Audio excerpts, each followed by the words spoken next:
तो पहला हो गया हमारे थॉट्स, दूसरा हो गया विजुअलाइजेशन जिसको हम परिकल्पना या कल्पना कहते हैं संस्कृत में, तीसरा हो गया हमारा लिखना जो होता है, और चौथे हो गए हमारे वर्ड्स। ये चार चीजों से आपका संकल्प बनता है। के लिए university of California at Los Angeles का ही रिसर्च है अमित भाई कि आप जब पॉजिटिव बोलना शुरू कर देंगे ना, वर्ड्स, पॉजिटिव वर्ड्स आप जब बोलना शुरू कर देंगे तब आपकी सोच आपको भी मालूम नहीं होगा आपको पॉजिटिव बना देगी।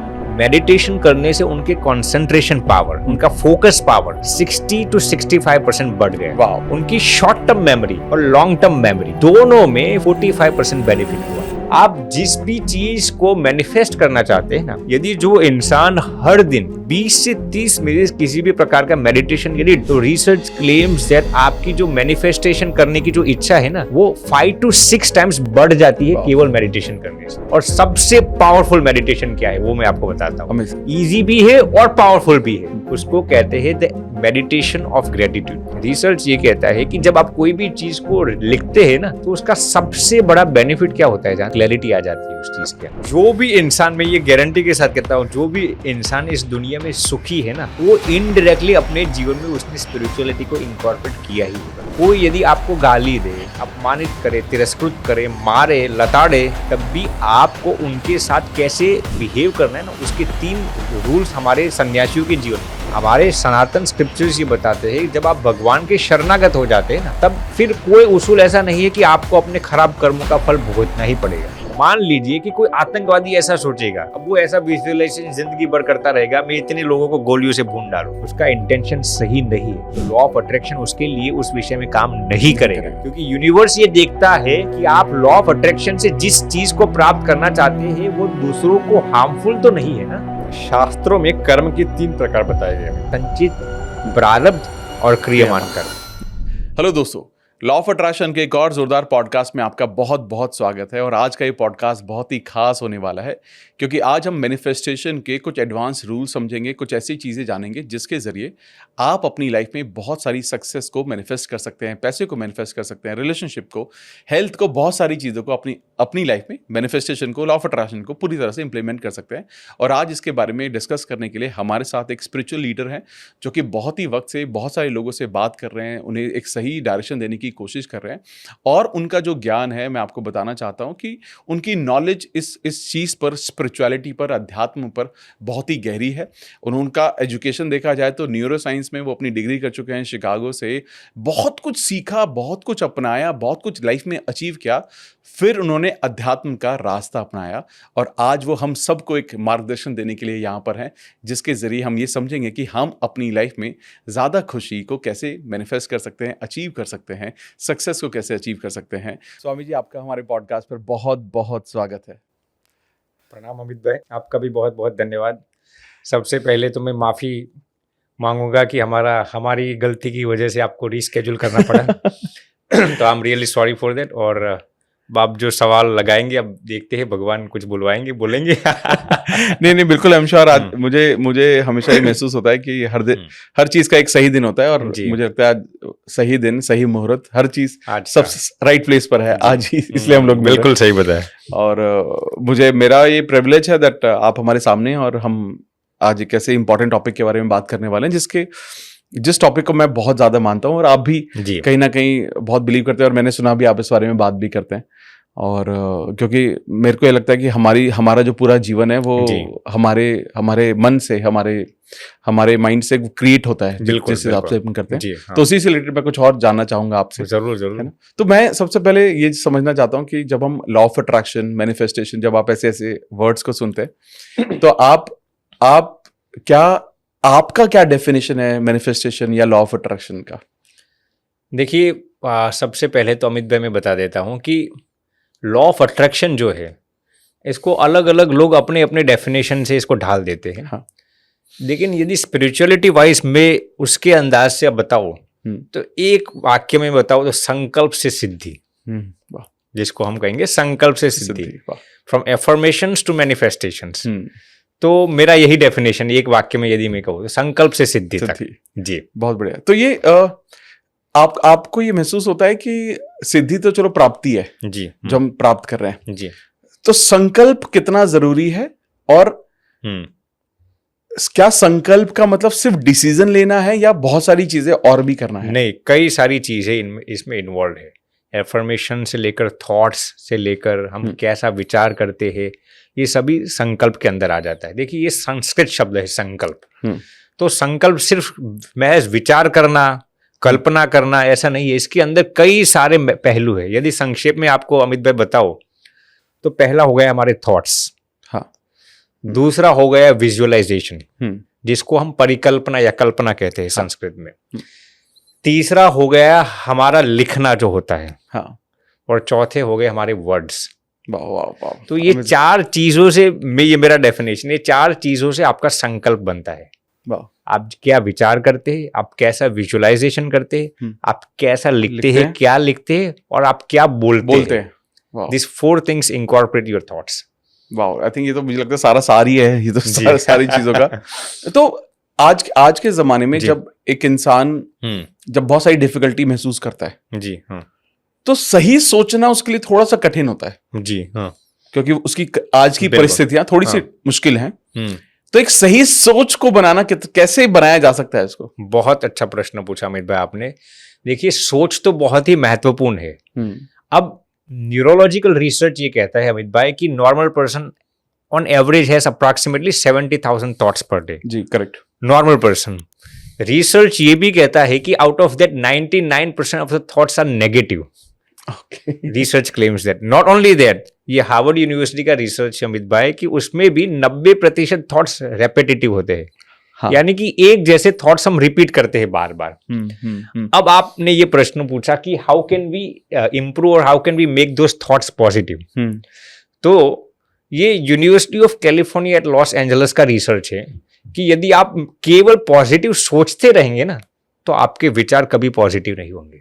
वाह, ओके। उसके लिए university of California at Los Angeles का ही रिसर्च है अमित भाई कि आप जब पॉजिटिव बोलना शुरू कर देंगे ना, ओके, वर्ड्स, पॉजिटिव वर्ड्स आप जब बोलना शुरू कर देंगे तब आपकी सोच आपको भी मालूम नहीं होगा आपको पॉजिटिव बना देगी।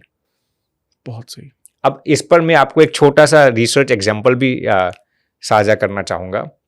यूनिवर्सिटी ऑफ कैलिफोर्निया UCLA का ये रिसर्च है कि उन्होंने 10 ऐसे कैंसर पेशेंट्स को सिलेक्ट किया था जिनको अलग अलग प्रकार के कैंसर थे। वो पेशेंट्स थे 2nd स्टेज कैंसर के, 3rd या 4th नहीं थे।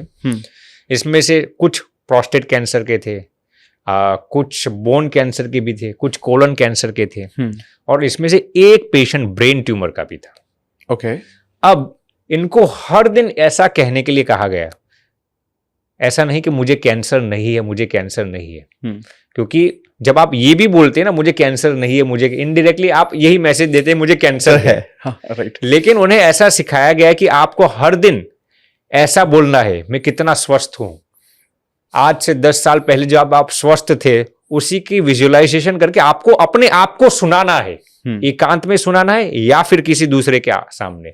जब भी कोई आपको पूछे आप कैसा है, बिल्कुल स्वस्थ हो, बिल्कुल आनंद में हो, ये आपको 3 से 4 महीने दिन में कम से कम 200 बार बोलना है। क्या बोलना है? I am healthy, I am healthy. Indirectly, ऐसा नहीं कि यही शब्द आना चाहिए, लेकिन ऐसे पॉजिटिव शब्द आपके मुख से निकलने चाहिए। आप सुनकर अचंभित हो जाएंगे अमित भाई, आउट ऑफ दोस 10 पेशेंट्स जिस पर यह रिसर्च किया गया था उसमें से 9 पेशेंट्स कंप्लीटली रिकवर हो गए कैंसर में से, और उसमें जो एक ब्रेन ट्यूमर का पेशेंट था ना वो भी कंप्लीटली रिकवर हो गया।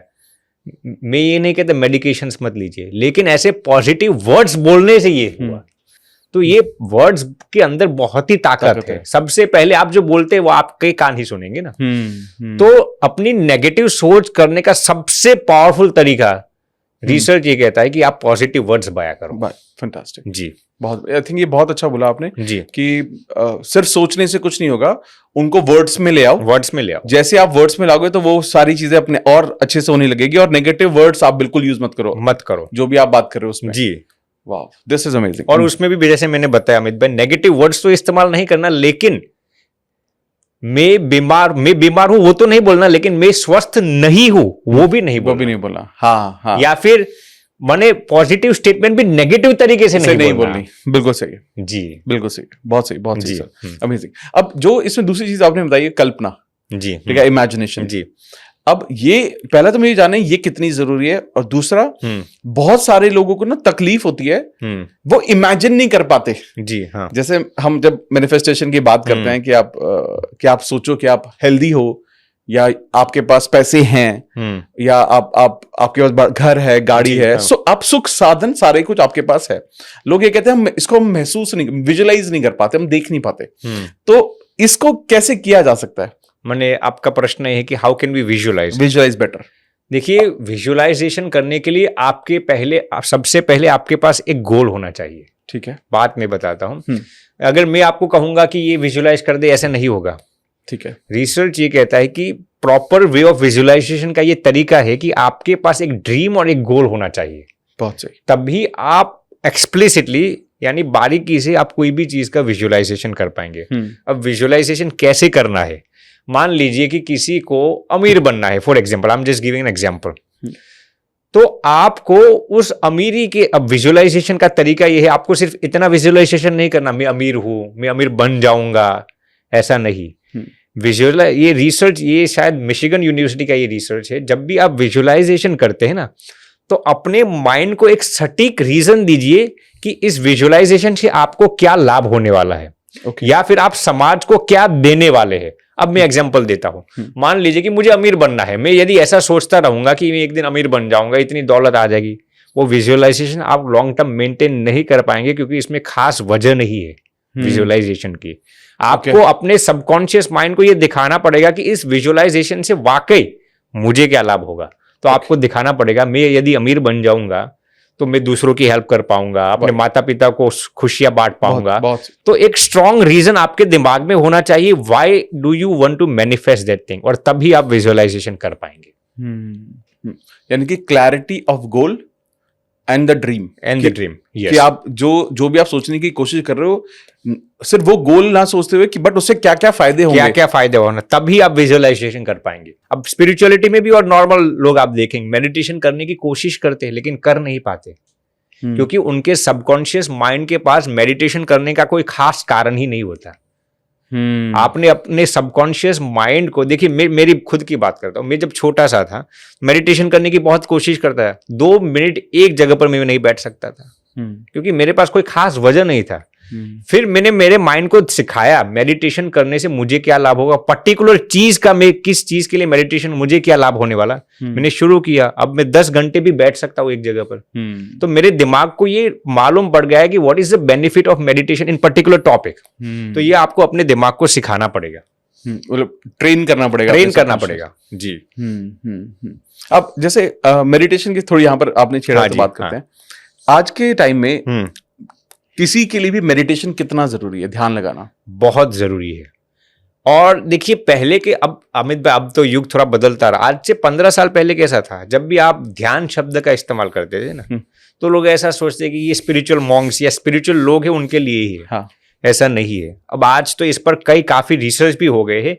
आपने जो प्रश्न पूछा अमित भाई, व्हाई इज मेडिटेशन इंपॉर्टेंट और व्हाई शुड समवन मेडिटेट, ये हर एक फील्ड के, हर एक उम्र के, हर एक जेंडर के लोगों के लिए बहुत ही फायदा कारक है।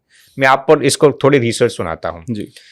ये है मिशिगन यूनिवर्सिटी का ये रिसर्च है। उन्होंने 10,000 लोगों को इस रिसर्च में सिलेक्ट किए गए थे, अलग अलग उम्र से। उसमें टीनेजर्स भी थे, गोल्डन एजर्स भी थे, यूथ्स भी थे, मेल्स फीमेल्स, अलग अलग देश से, अलग अलग धर्म से, सभी लोगों को इंकॉर्पोरेट किया, 10,000 लोगों को। सभी लोगों पर रिसर्च किया गया कि अलग अलग जेंडर्स में क्या क्या लाभ होते हैं। आप सुनकर हैरत में आ जाएंगे अमित भाई, 3 महीने के लिए रिसर्च किया गया था और हर दिन हर इंसान को 20 मिनट के लिए मेडिटेशन करना है। उसके बाद जो रिजल्ट सामने आए वो मैं आपके सामने प्रस्तुत करता हूं। रिसर्च में यह पाया गया कि जो टीनेजर्स या यंगस्टर्स जिनकी उम्र 30 से कम है, उनको क्या क्या लाभ हुआ वो मैं आपको बताता हूं। मेडिटेशन करने से उनके कॉन्सेंट्रेशन पावर, उनका फोकस पावर 60 to 65% बढ़ गया। Wow, amazing. ये सिर्फ मेडिटेशन करने से। दूसरी चीज, अब बच्चों और यंगस्टर्स को सबसे ज्यादा क्या है, मेमोरी की। हाँ। उनकी शॉर्ट टर्म मेमोरी और लॉन्ग टर्म मेमोरी दोनों में 45% बेनिफिट हुआ सिर्फ मेडिटेशन करने से। उनका जजमेंटल पावर, क्या सही है क्या गलत है, उनके मैच्योरिटी लेवल्स दोनों मेडिटेशन करने से 36 से 38% बेनिफिट हुआ सिर्फ 3 महीने के अंदर की, ये मैं बात करता हूँ। अब ये बात हुई, मैंने आपको टीनेजर्स और यंगस्टर्स की बात बताई। जो यूथ्स थे यानी कि 25 से 50 के आसपास, उनको क्या क्या बेनिफिट हुआ? सबसे पहले उनके मैच्योरिटी लेवल्स तो बहुत ही बढ़े, उनका जजमेंटल पावर भी बढ़ा, उनकी रीजनिंग की जो कैपेसिटी है उसमें 42 to 45% बेनिफिट हुआ। और जो सीनियर सिटीजन्स थे यानी कि 60 प्लस, सिर्फ मेडिटेशन करने से अमित भाई उनका इम्यून पावर, उनकी इम्यूनिटी के जो लेवल्स थे ना वो 62% बढ़ गए सिर्फ मेडिटेशन करने से। इम्यूनिटी की मैं बात करता हूँ, आप सोचेंगे मेडिटेशन और इम्यूनिटी के क्या लेना है, बहुत ही लेना है। मैं आपको आगे समझाऊंगा, क्योंकि आपके ब्रेन को जो न्यूरोट्रांसमीटर्स होते हैं, एक कंसेप्ट होता है न्यूरोप्लास्टिसिटी, हम आगे चर्चा करेंगे। लेकिन मेडिटेशन करने से आपके सेरोटोनिन के लेवल्स बहुत इंक्रीज हो जाते हैं, उसकी बदौलत आपका इम्यून पावर भी बढ़ जाता है। और सबसे अंत में, जो आज के युग में हर एक इंसान जो चाहता है, हैप्पीनेस के लेवल्स, जो इंसान हर दिन 20 मिनट के लिए मेडिटेशन करता है ना, उनके हैप्पीनेस के लेवल्स नॉर्मली 40 to 43% बढ़ जाता है उन लोगों की कंपैरिजन में जो मेडिटेशन नहीं करते। Happiness levels. दूसरी चीज, एंजाइटी, स्ट्रेस और डिप्रेशन के लेवल्स, जो लोग मेडिटेशन, जिन लोगों ने 3 महीने के लिए रिसर्च में शरीक हुए थे ना, उनके एंजाइटी और डिप्रेशन के लेवल 60 to 65% कम हो गए थे मेडिटेशन करने से। अब मैं आखिरी रिसर्च इस पर बताता हूं, जो आपका टॉपिक है और जो अक्सर आप पॉडकास्ट में बात करते हैं, लॉ ऑफ अट्रैक्शन पर। मेडिटेशन करने से लॉ ऑफ अट्रैक्शन में कैसे आपको फायदा होता है। अब देखिए, रिसर्चर्स इसको ढूंढते हैं लेकिन कारण मालूम नहीं पड़ा, लेकिन जो बेनिफिट होता है ना वो मैं आपको बताता हूं। आप जिस भी चीज को मैनिफेस्ट करना चाहते हैं ना, यदि जो इंसान हर दिन 20 से 30 मिनट किसी भी प्रकार का मेडिटेशन यदि दृढ़ता के साथ करता है ना, पूरे कंसंट्रेशन के साथ, ऐसा नहीं फोन उठा लिया देख लिया, ऐसा नहीं, तो रिसर्च क्लेम्स दैट आपकी जो मैनिफेस्टेशन करने की जो इच्छा है ना, वो 5 to 6 टाइम्स बढ़ जाती है केवल मेडिटेशन करने से। ये सब डॉक्यूमेंटेड वेल रिसर्च आर्टिकल्स है इस पर। तो ये है बेनिफिट्स मेडिटेशन के। I think this is so good. ये और एक्चुअली सुन के भी बहुत अच्छा लग रहा है, क्योंकि हम एक मॉर्निंग मैनिफेस्टेशन का एक प्रोग्राम रन करते हैं सुबह, हर रोज सुबह 5:30 से 6:30। हाँ जी, हाँ। तो लाइव हम ध्यान करवाते हैं लोगों को। और मैं देख पा रहा था कि आपको सुन के मुझे लगा कि इसी तरह के बदलाव हम लोगों में देख पा रहे हैं जी। और बहुत ही मिराकुलस चीजें। और जैसा आपने लास्ट चीज बोली, जो कि हर कोई इंसान ये महसूस कर रहा है कि जो पहले जो चीजें वो मैनिफेस्ट नहीं कर पाते थे, अब हो पा रही है, अब हो पा रही है। बिल्कुल सही बात है। और इसमें भी मैं आपको अमित भाई बता देता हूँ, कई लोग लॉ ऑफ अट्रैक्शन का गलत तरीके से खंडन कर देते हैं। हाँ। लेकिन स्पिरिचुअलिटी और ये दोनों साथ साथ में ही चलते हैं। स्पिरिचुअलिटी में इसके टर्म्स अलग इस्तेमाल किए गए। अब आज के आधुनिक शोध ने इसको law of attraction, affirmations, manifestation ऐसे शब्द डाल दिए। इस एक एक शब्द का संस्कृत में इसकी वोकैबुलरी है। आप रिलेट कर सकते हैं। मैं वहीं से, जैसे आपने यूज किया ना, संकल्प से सिद्धि, मैं यहीं से समझ गया कि हाँ, ये तो हम पता नहीं कब से सुनते आ रहे हैं, संकल्प से सिद्धि तक पहुंचना है। तो बहुत सही, बहुत सही सर, बहुत सही। अब मैं एक और मेडिटेशन से ही कनेक्टेड मेरा एक और सवाल है कि ऐसा कोई तरीका है मेडिटेट करने का या ध्यान करने का, एक या दो, जो आप बताना चाहें, जो हर कोई अपने जीवन में इसको घर बैठे बैठे भी इसको इस्तेमाल करके अपनी लाइफ में मेडिटेशन को इंस्टॉल कर सकता है, स्टार्ट कर सकता है। देखिए अमित भाई, मेडिटेशंस के कई प्रकार हैं। हाँ। वो आप भी बखूबी जानते हैं। कई इसके तरीके हैं, लेकिन जो रिसर्च कहता है और हमारे जो सनातन ग्रंथ है, वो दोनों क्या कहते हैं, सबसे बेस्ट तरीका और सबसे इजीएस्ट तरीका और सबसे पावरफुल मेडिटेशन क्या है, वो मैं आपको बताता हूँ। इजी भी है और पावरफुल भी है। उसको कहते हैं द मेडिटेशन ऑफ ग्रेटिट्यूड। ये यूनिवर्सिटी ऑफ स्पेन ने इस शब्द का इस्तेमाल किया है, मेडिटेशन ऑफ ग्रेटिट्यूड। अब इसमें आपको करना क्या है, वो मैं आपको सिखाता हूँ अमित भाई।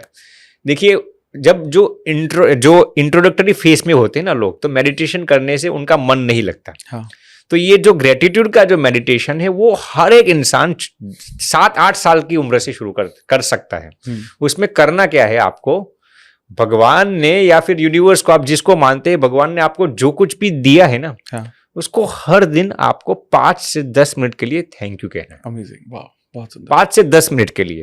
और ये आप मॉर्निंग में भी कर सकते हैं, इवनिंग में भी कर सकते हैं, कोई भी समय पर कर सकते हैं। अब ये तो मैंने आपको इंट्रोडक्टरी फेज बताया, इसके कई लेवल से ग्रेटिट्यूड।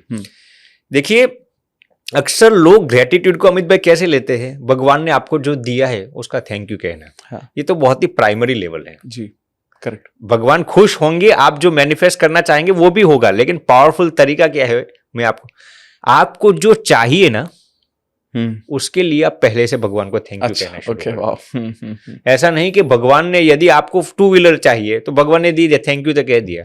आपको जो चाहिए ना वो पहले से ही आप भगवान को दिल से एडवांस में थैंक यू बोलो, एडवांस में दिल से। ऐसा नहीं कि ये हो जाएगा तब मैं थैंक यू कहूंगा, या फिर थैंक यू कहते कहते भी कभी कभार हमारे दिमाग में ये डाउट होता है ये संकल्प सिद्ध होगा या नहीं। आप 100% भगवान को दिल से थैंक यू कहना शुरू कर दो, आपको जो चाहिए वो मैनिफेस्ट हो ही जाएगा।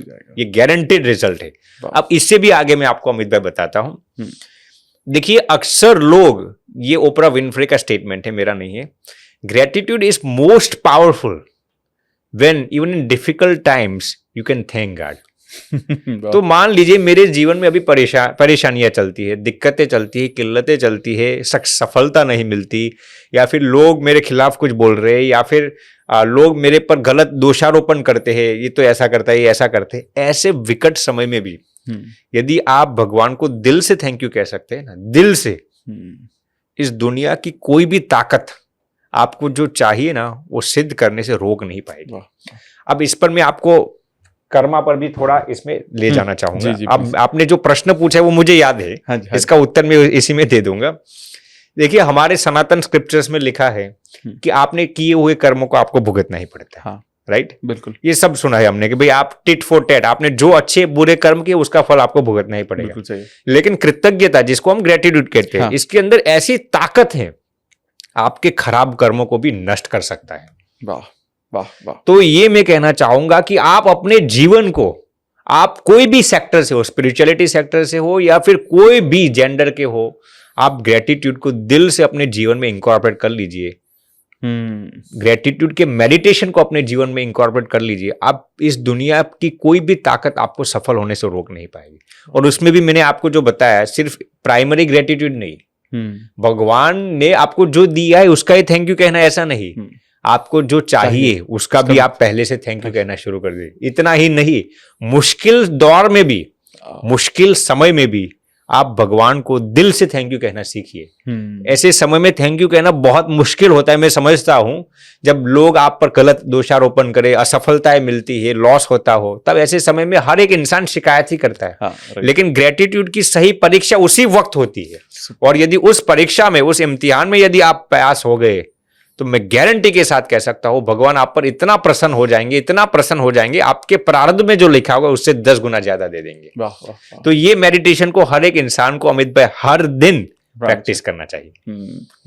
आई थिंक ये मुझे लगता है बहुत खूबसूरती से आपने बताया, और मुझे ये बहुत सही चीज लगी जब आपने कहा कि बहुत बार हम लोग शुरुआती लेवल पर उन चीजों के लिए तो थैंक यू बोल ही देते हैं जो हमारे पास ऑलरेडी है जी, बट जो चीजें आपको चाहिए उनके बारे में जब थैंकफुल होना शुरू करते हैं तो बेसिकली एक सही एनर्जी आपकी क्रिएट होती है, सही वाइब्रेशंस क्रिएट होती हैं, एक आपके भाव क्रिएट होते हैं। जो तो सब कुछ भाव का ही है, सब कुछ भाव का ही है कि अगर भाव हमारे इमोशंस हमारे सही होंगे तो बाकी सारी चीजें जी अपने आप हो जाएंगी। बहुत सही। मैं एक और आपने ना एक और बात यहाँ पर छेड़ी अबाउट पावर ऑफ राइटिंग के बारे में आपने बोला। जी हाँ, ठीक है। तो पावर ऑफ राइटिंग कितना ज्यादा जरूरी है ये समझना है, क्योंकि बहुत अक्सर क्या होता है, लोग ना कहते हैं कि कई बार मैं सोच भी लेता हूं लेकिन ना मैं लिख नहीं पाता, मैं थोड़ा ना बिजी रहता हूं तो मैं लिख नहीं पाता हूं। जबकि हम अपने मैनिफेस्टेशन में बात करते हैं अफर्मेशन राइटिंग की, स्क्रिप्टिंग की, या थैंक यू लेटर लिखने की, हाथ से लिखने की बात अलग है। मैं मानता हूं क्योंकि बहुत एनर्जी, बिल्कुल हाँ, क्योंकि उसमें हमारे वर्ड्स भी हैं, उसमें हमारी राइटिंग भी है, हमारे आंखें, बहुत सारी हमारी सेंसेस काम करती हैं जी जी। तो ये पावर ऑफ राइटिंग, ये राइटिंग कितनी जरूरी है? बहुत ही महत्वपूर्ण है अमित भाई, बहुत ही महत्वपूर्ण है। देखिए पहले तो मैं इसको स्पिरिचुअलिटी से कनेक्ट करता हूँ जी। हम कभी कभार भगवान का विजुअलाइजेशन करते हैं, हाँ, भगवान की मूर्ति का, भगवान के विग्रह का, अच्छी चीज है।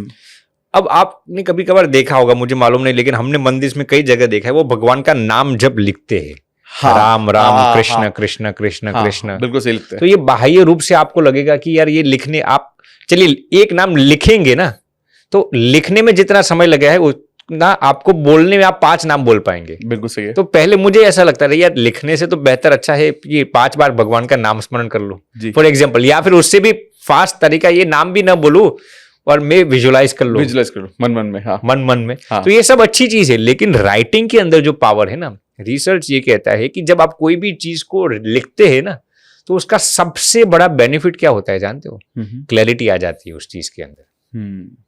सबसे महत्वपूर्ण फायदा ये होता है कि उस चीज के अंदर क्लैरिटी आ जाती है। अब देखिए मैं जब कॉलेज में पढ़ता था तो मेरे हैंड राइटिंग आज भी बहुत खराब है तो मैं लिखने से कतराता था। मुझे लगता था यार मेरे हैंड राइटिंग में भी खुद पढ़ने में मुझे अच्छा नहीं लगा आज भी।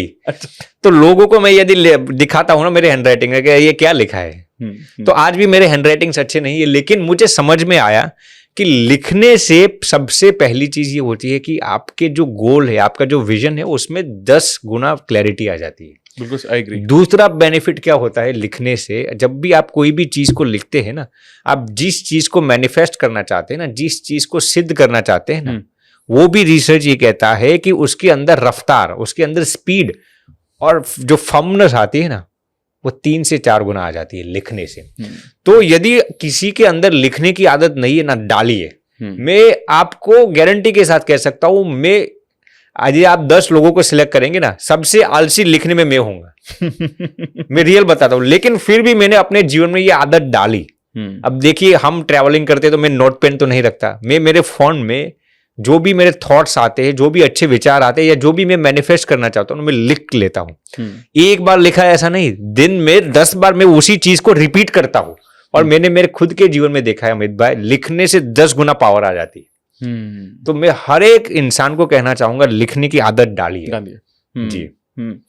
ये आई थिंक ये मुझे लगता है आपने इसको पूरा सार ही कर दिया इसके बारे में, क्योंकि लिखने में जो मतलब पहली चीज मैं वही बोलता हूँ लोगों को जब पूछते हैं कि सबसे पहले आप लिखना शुरू कर दो। Amazing. But coming from you again वो स्टैम्प लग गया है कि और लिखना और अमित भाई बोलना हमने शुरुआत में भी इसकी चर्चा कर ली। आप जो प्राप्त करना चाहते हैं ना, जोर जोर से अपने आप को सुनाइए वो चीजें, सुनाते रहिए। और मैं तो ये भी कहूंगा कि आप अपने जितने करीब के लोग हैं ना, मैं ये नहीं कहता दुनिया में आप ढिंडोरा पीटिए कि सबको बता दिए, लेकिन आपके करीब के जो लोग हैं ना, मित्र हो, फैमिली मेंबर्स, उनको भी सुनाइए आप जो प्राप्त करना चाहते हैं। गोल शेयर कीजिए अपने रियल। देखिए मैं मेरे खुद के लाइफ की बात करता हूं, मैं पहले ऐसी चीजें डिस्क्लोज नहीं करता था। क्यों? मुझे ये डर था यदि मैंने उस चीज को मैनिफेस्ट नहीं किया तो मेरे करीब के लोग मेरे विषय में क्या सोचेंगे, या नजर लग जाएगी, ये भी नजर भी लग जाएगी, ऐसा भी एक मिथ पहले था। तो देखिए मैं जब यूएस में पढ़ता था ना, मुझे पक्का था मुझे न्यूरो साइंस की पढ़ाई करनी है। फिर मैंने शुरुआत में सोचा यदि यार मुझे एडमिशन नहीं मिला तो लोग मेरा परिहास उड़ाएंगे। ये भी एक रिस्क है ना, जैसे किसी को डॉक्टर बनना है और ये पहले से डिस्क्लोज कर लेगा, अरे तो डॉक्टर मेडिकल स्कूल में एडमिशन नहीं मिलेगा, तो लोग उनका परिहास करेंगे। लेकिन मुझे भगवत कृपा से ऐसा मालूम नहीं, मुझे ये गोल मेरे 5-10 मित्रों को कहना है। मैंने उनके साथ साझा कर दिया कि मुझे इस यूनिवर्सिटी में न्यूरो साइंस में एडमिशन लेना ही है। वाह, अमेजिंग। तो उनको कहने से मेरे अंदर ये लग गया कि वो मुझे अब मेहनत करनी ही पड़ेगी, नहीं करूंगा तो लोग क्या सोचेंगे मेरे विषय में। तो इस बदौलत भी मैंने डिस्क्लोज किया तो मुझे खुद फायदा हुआ। फिर न्यूरो साइंस की पढ़ाई के बाद मैंने सोच लिया था मुझे संत बनना है। अब ये तो मेरे लिए सबसे बड़ा चैलेंज था कि संत बनना, यानी यार ये डॉक्टर बनने से 1000 गुना डिफिकल्ट मैं मानता हूं, क्योंकि आपको अपना सब कुछ त्यागना पड़ता है। फिर भी मैंने जो अमेरिकन फ्रेंड्स थे उनको मैंने बयां कर दिया कि मुझे यार ऐसा संत बनना है। उनको मैंने समझाया कि संत होने में, उनको तो संत होना क्या भी मालूम नहीं था। मेरे इंडियन फ्रेंड्स थे उनको मैंने समझा दिया, सबको मैंने समझा मुझे संत बनना है। उनको कहने से मेरे, फिर देखिए ये यूनिवर्सल लॉ हमीद भाई, जब भी आप किसी को कहते हैं ना, तो पहले तो आपके अंदर वो फर्मनेस आ जाती है, दूसरे अंदर आपके करीब के लोग आपको उस गोल को प्राप्त करने के लिए सपोर्टिव इनडायरेक्टली हो ही जाते हैं। तो मैंने देखा जो अमेरिकन एथियस्ट लोग थे ना, नास्तिक लोग, उन्होंने भी मेरे सामने ऐसा वाइब्रेशंस क्रिएट कर लिया कि ये बंदा भविष्य में संत बनने वाला है। तो मेरे साथ गलत अनाप शनाप की बातें नहीं करते थे, शराब नहीं पीते थे, नॉनवेज नहीं खाते थे। तो यूं ही मुझे ऐसा एम्बियंस, ऐसा एनवायरमेंट मिल गया। तो मैं ये जरूर कहना चाहूंगा अमित भाई, आपका जो गोल है ना, वो मैं रिपीट करता हूँ, सबको कहने की जरूरत नहीं है, लेकिन अपने करीब के लोगों को आप डिस्क्लोज कीजिए, आपकी रफ्तार बहुत बढ़ जाएगी उस चीज को प्राप्त करने में। अभी ये बहुत अच्छा बोला जी। मैं ना थोड़ा सा आपने शेयर भी किया कि आप न्यूरो साइंस की पढ़ाई करना चाहते थे और आपने पढ़ाई भी की और वर्ल्ड के बेस्ट कॉलेजेस में जाकर, और अब आप वर्ल्ड के बेस्ट कॉलेजेस में आकर बात भी करते हैं, टॉक देते हैं, बहुत सारी चीजें शेयर करते हैं। मैं ये जानना चाहता हूँ कि जब आपने स्पिरिचुअलिटी का रास्ता सोचा तो पहला तो स्पिरिचुअलिटी के ऊपर मोर क्लैरिटी कि स्पिरिचुअलिटी है क्या, और आपने उस वक्त क्या सोचा था, और स्पिरिचुअलिटी जब आज के टाइम में लोग सोचते हैं, जैसे अगर कोई इंसान आज जितने भी लोग हमारे पॉडकास्ट, तो स्पिरिचुअलिटी को फॉलो करने के बारे में जब सोचते हैं तो वो यही सोचते हैं कि क्या मुझे ऑल इन होना पड़ेगा सब कुछ त्याग करके। तो ये दोनों चीजें में समझने आपकी जर्नी और स्पिरिचुअलिटी का और डीप मीनिंग कि आज के टाइम में एक नॉर्मल ग्रस्त इंसान भी कैसे इसको अपना सकता है अपनी जिंदगी में। बिल्कुल सही अमित भाई, बहुत ही अच्छा प्रश्न पूछा। देखिए, पहले तो मैं ये बताना चाहूंगा कि स्पिरिचुअलिटी सिर्फ कोई सन्यासी मॉन्क साधु के लिए नहीं है। जो भी इंसान, मैं ये गारंटी के साथ कहता हूं, जो भी इंसान इस दुनिया में सुखी है ना, वो इनडायरेक्टली अपने जीवन में उसने स्पिरिचुअलिटी को इनकॉर्पोरेट किया ही होगा। अब स्पिरिचुअलिटी में सिर्फ इतना ही नहीं आता कि आप हर दिन मंदिर जाते हैं या नहीं, आप फला व्रत करते हो या नहीं। आप करते हो तो बहुत अच्छी चीज है, आप मंदिर हर दिन जाते हो तो बहुत अच्छी चीज है, लेकिन स्पिरिचुअलिटी, देखिए स्पिरिचुअलिटी है क्या, लोग इसको कोई धर्म के साथ, कोई पंथ के साथ अटैच कर लेते हैं। हाँ, ऐसा नहीं है।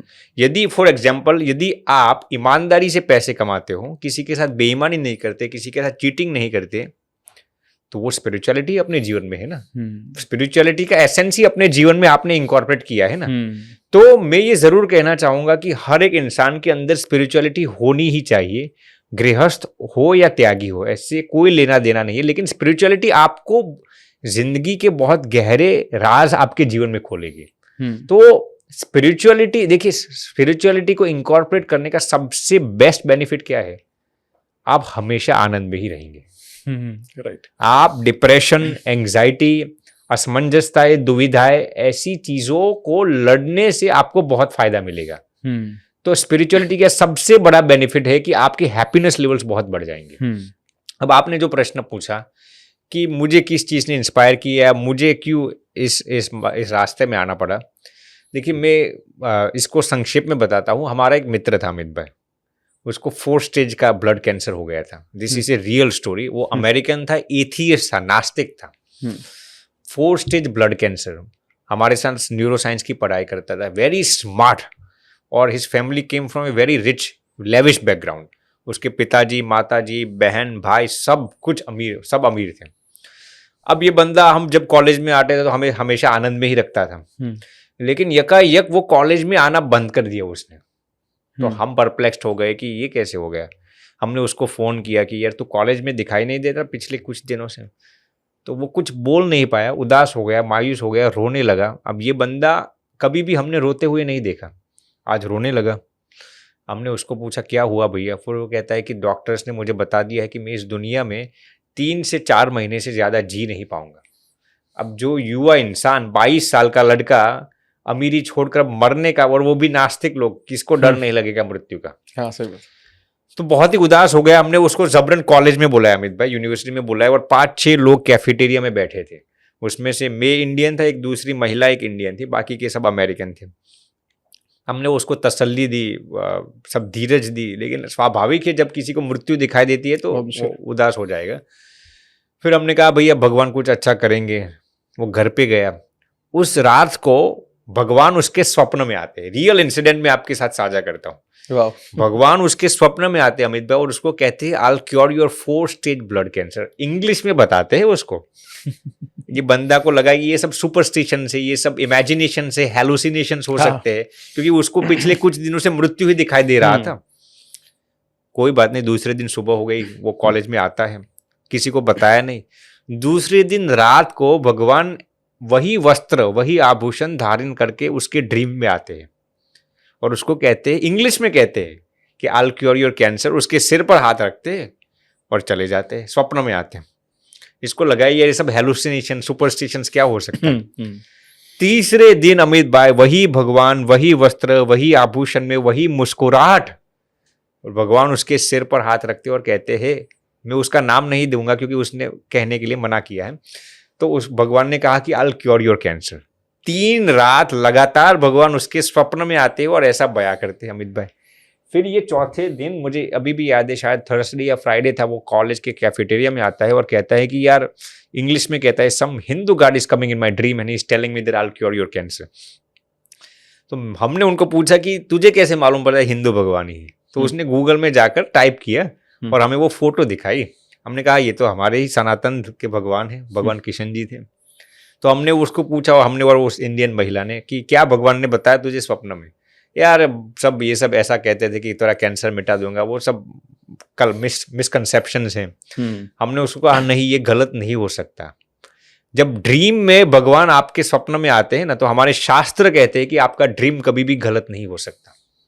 वो कहता है ये सब सुपरस्टिशंस है, मैं नहीं मानता, मैं भगवान को ही नहीं मानता, मैं इसको क्यों मानूंगा। सही बात। वो जो इंडियन महिला थी ना, वो जबरन उसको अस्पताल में ले जाती है अमित भाई, और उसकी सीटी और MRI कराती है।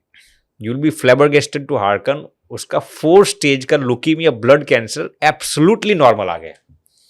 कोई मानने के लिए यकीन ही नहीं था, डॉक्टर्स मानने के लिए यकीन नहीं थे। फिर ब्लड रिपोर्ट्स करवाए, ब्लड रिपोर्ट्स में नॉर्मल आया अमित भाई। फिर हमने सोचा चलिए दूसरे अस्पताल में जाकर दूसरी जगह पर सीटी से MRI कराए, हो सकता है मशीन में भी कुछ एरर हो सकती है। दूसरी जगह पर गए, दूसरी जगह पर सब सीटी, सब MRI और सब ब्लड रिपोर्ट्स, 3 दिन के अंदर 4 stage leukaemia blood cancer absolutely normal आ गया। My God. तो इसी वक्त अमित भाई हमारे दिलो दिमाग में ये विचार चलते हैं कि हमें संत बनना है, हमें संत बनना है। अब मैंने ये इंसिडेंट मेरी आंखों से देखी, हमारा ही करीब का मित्र था। यदि मैंने सोचा कि भगवान यदि एक नास्तिक के लिए इतना कुछ कर सकते हैं, तो यदि हम हमारा जीवन भगवान के लिए थोड़ा कुछ भी समर्पित कर लेंगे, तो भगवान हमें क्या क्या नहीं कर पाएंगे। तो इस इंसिडेंट ने हमें इंस्टिगेट किया, हमें इंस्पायर किया कि मुझे भी मेरे जीवन में मॉन्कहुड को इनिशिएट करना है। और फिर हमने एमर्सन का एक कोट पढ़ा था अमित भाई, उसमें लिखा था कि you should plant a tree under whose shade you do not plan to sit. आपको ऐसे वृक्ष को बोना चाहिए जिस वृक्ष के नीचे आप बैठने वाले नहीं है। तो मैंने सोचा कि monkhood would be the best way for me, where I can utilise my energy, time and resources absolutely for the welfare of others. तो ये इंसिडेंट ने हमें इंस्पायर किया स्पिरिचुअलिटी की ओर। बहुत ही सुंदर, मतलब ये बिल्कुल रोंगटे खड़े कर देने वाला इंसिडेंट है। और कैसे जब हम बात करते हैं ना कि जब हम भगवान के इन्फ्लुएंस में होते हैं और जब हम मानते हैं, तो और ये बात आपने सही कहा कि एक भगवान नास्तिक के लिए इतना कुछ कर सकता है, तो जो लोग फॉलो कर रहे हैं, जो लोग मान रहे हैं, उनके लिए तो पता नहीं क्या ही नहीं कर नहीं कर पाएंगे। बिल्कुल सही बताया। अमेजिंग। मतलब मेरे पास शब्द कम है इसको समझने के लिए, क्योंकि ये इतनी मिराकुलस चीज होती है। क्योंकि हम भी कई बार, और आज भी ऐसी इंसिडेंट्स होती है क्योंकि मैं भी कई बार लोगों से मिलता हूँ, तो लोग बोलते हैं कि हम कुछ बताते हैं, वाटर टेक्निक बताते हैं, कुछ बताते हैं कि भगवान का नाम लेकर या अपनी इन्फॉर्मेशन बोलकर आप पानी पिएंगे तो इट्स गोना क्योर। तो बहुत अमेजिंग रिजल्ट्स भी आते हैं लोगों के। But this was fabulous sir, this was fabulous. तो आज जब आप देख रहे हैं अपनी लाइफ को, आपकी, क्योंकि आप बहुत यंग भी हैं और आपको उतना ही गहरा ज्ञान भी है, और तो आज आप अपनी लाइफ को एज अ स्पिरिचुअल टीचर आप किस तरह से देखते हैं, और how do you see India going in terms of spirituality and world going? Okay, बहुत ही अच्छा प्रश्न पूछा अमित भाई। देखिए, मैं मेरा खुद का एक्सपीरियंस बताता हूँ। पिछले 15 सालों में 2010 से मैं देखता हूँ कि भारत स्पिरिचुअलिटी की ओर बहुत एडवांस होता जा रहा है। इसका एक कारण ये भी है कि लोगों के दिमाग में अब सनातन धर्म के प्रति नॉलेज बहुत बढ़ने लगा है। जो मिसकंसेप्शंस थे, जो गलत धारणाएं थी, जो सुपरस्टिशंस थे, वो सब अब दरकिनार होने लगे हैं। तो भारत की यदि मैं बात करूं, तो भारत में अब लोगों के अंदर, जेन जीज के अंदर स्पिरिचुअलिटी बहुत बढ़ती जा रही है। मैं ये नहीं कहता कि गलत चीजें नहीं करते लोग, लेकिन स्पिरिचुअलिटी के प्रति आकर्षण भी बहुत बढ़ते हैं। जैसे आज आप देखेंगे तो लोग स्पिरिचुअल पॉडकास्ट सुनने के लिए भी तैयार होते हैं, बिल्कुल कथाएं सुनने के लिए तैयार होते हैं। पहले 10 साल पहले इतना नहीं था। एग्री। तो स्पिरिचुअलिटी की और ये बहुत ही बढ़ने लगा है। अब मैं आप बात करूं यूएस की, यूएस में भी, वेस्टर्न कंट्रीज में भी अब स्पिरिचुअलिटी की और लोगों को झुकाव जो है वो बहुत बढ़ने लगा है। अब मैं जब बात करता हूँ 2005-2010 की अमित भाई, तो उस वक्त अमेरिका में भी स्पिरिचुअलिटी के प्रति लोग इतने इंक्लाइंड नहीं थे। अब आप जाएंगे ना 2010 के बाद, expressly I am talking about पिछले 10-15 सालों में, लोगों को ये समझ में आया है कि यदि आपको आनंद में रहना है, सुखी होना है, स्ट्रेस फ्री लाइफ जीना है, तो स्पिरिचुअलिटी बहुत ही इंपॉर्टेंट फैक्टर है। अब आप देखेंगे अमित भाई, तो यूएस कोर्सेस के अंदर भी, हम जब हाई स्कूल में पढ़ते थे अमेरिका में, तो अमेरिका के अंदर भी वो स्पिरिचुअलिटी नाम नहीं देंगे, लेकिन इनडायरेक्टली ग्रेटिट्यूड, फॉरगिवनेस, ऐसी चीजों को जानबूझकर इंकॉर्पोरेट करते कोर्सेस के अंदर। क्यों? क्योंकि उन्हें समझ में आ गया है कि इन चीजों के बगैर लोगों को आनंद में रहना बहुत ही मुश्किल है।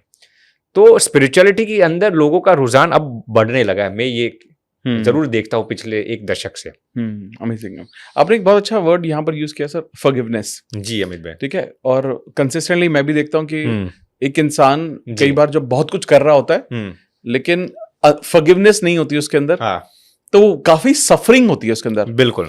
और वो जिसको हम एक कॉन्सेप्ट बोलते हैं, लेट गो नहीं कर पाता वो चीजों को। जी।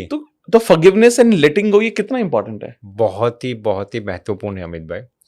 देखिए, फॉरगिवनेस आप तब तक अपने जीवन में इंप्लीमेंट नहीं कर पाएंगे जब तक आप इग्नोर करना नहीं सीखेंगे, जिसको हम एक शब्द में कह सकते हैं, the art of ignoring. Correct. अब किसी ने, अब पहले मैं हमारे मॉन्क्स की बात कर देता हूँ अमित भाई। हमारे सन्यासियों के जीवन में 5 नियम होते हैं, उसमें से एक नियम ये है। क्या है?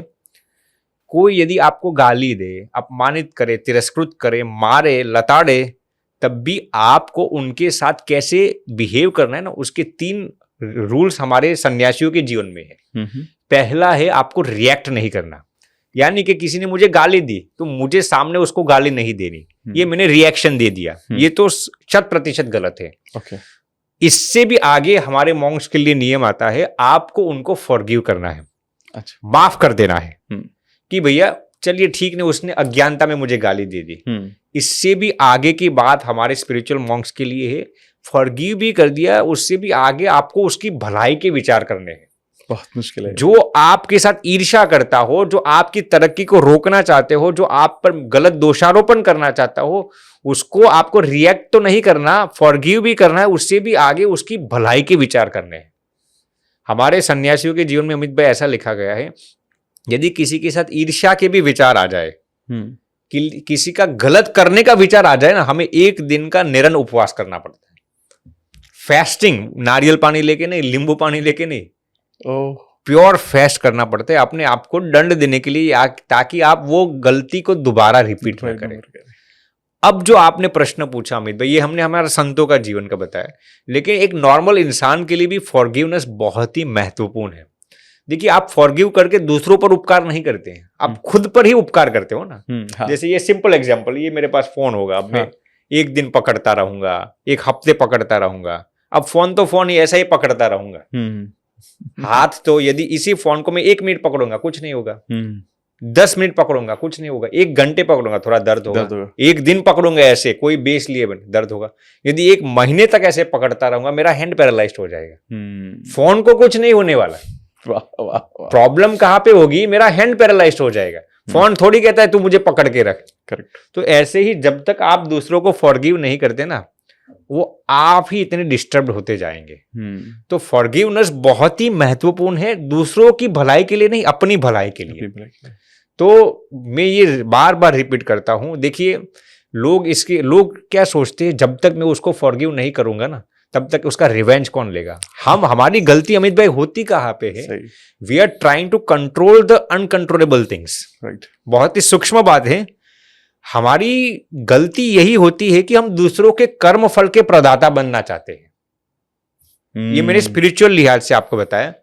मान लीजिए किसी ने मेरे साथ गलत किया, तो अब मैं अपनी जिम्मेदारी क्या समझता हूं, मुझे उसके साथ बदला लेना ही पड़ेगा। और मैं क्षमा प्रार्थी हूं, लेकिन अक्सर बॉलीवुड मूवीज, हिंदी मूवीज ने क्या सिखा दिया, एक हीरो होगा, उसको यदि किसी ने परेशान किया तो जब तक बदला नहीं लेगा तब तक वो मूवी खत्म नहीं होगी। सही बात है ना। और इसी को वो सक्सेसफुल मानते हैं। तो बदला लेना वो आपकी जिंदगी का सक्सेस नहीं है। आप कितना दूसरों को माफ कर पाएंगे ना, उसके लिहाज से आपकी सफलता सुनिश्चित होगी। वाह। तो मैं यही कहना चाहूंगा कि फॉरगिवनेस बहुत ही बड़ा ट्रेट है। अक्सर लोग अपने जीवन में इसको इंप्लीमेंट नहीं कर पाते, लेकिन फॉरगिवनेस वाकई आपकी भलाई के लिए, और उसके लिए आपको आर्ट ऑफ इग्नोरिंग सीखना पड़ेगा। इग्नोर करने की आदत आपको अपने जीवन में डालने पड़ेगी। जो आपके कर्तव्य में नहीं आता उसको अपने सिर पर मत उठा लो। भगवान ने ये नहीं कहा कि यदि किसी ने तेरे साथ गलत किया तो तू बदला ले। भगवान क्या कहते हैं, वो बदला लेना वो मेरी जिम्मेदारी है। तुम्हारी पूरी एनर्जी इस पर क्यों झोंक देते हो? तो we are trying to control the uncontrollables. इसीलिए ही हमारे जीवन में स्ट्रेस आता है, डिप्रेशन आता है, और हम माफ नहीं कर पाते। तो ये बहुत ही महत्वपूर्ण स्किल है फॉरगिवनेस सीखना अपने जीवन में।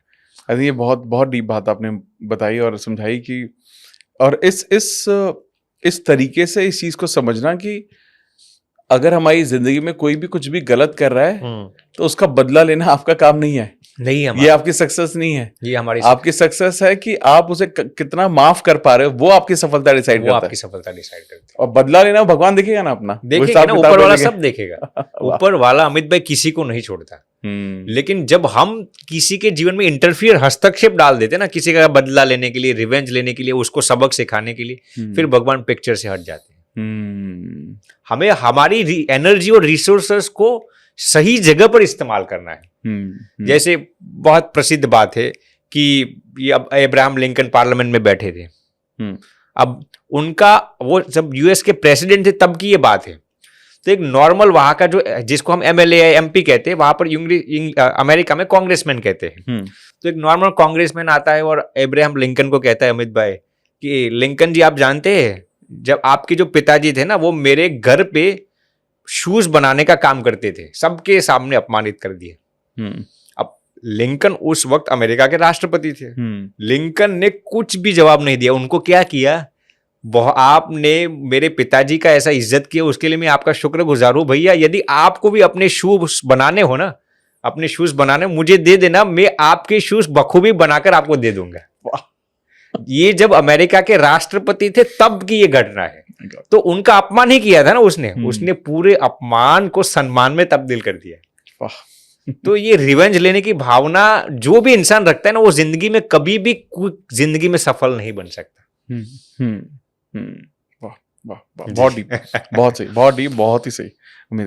मुझे ना यहाँ पर एक चीज मेरे को समझ में और समझनी है आपसे, और में जब हम बात करते हैं कि जब आप अपना कर्म कर रहे हो, हाँ जी, हाँ, तो जैसा आपने भी इस बारे में बात की कि आप ना, भगवान अपना हिसाब किताब भगवान अपने आप देख लेंगे। जी हाँ, आप उसके कैलकुलेशन मत पढ़ो।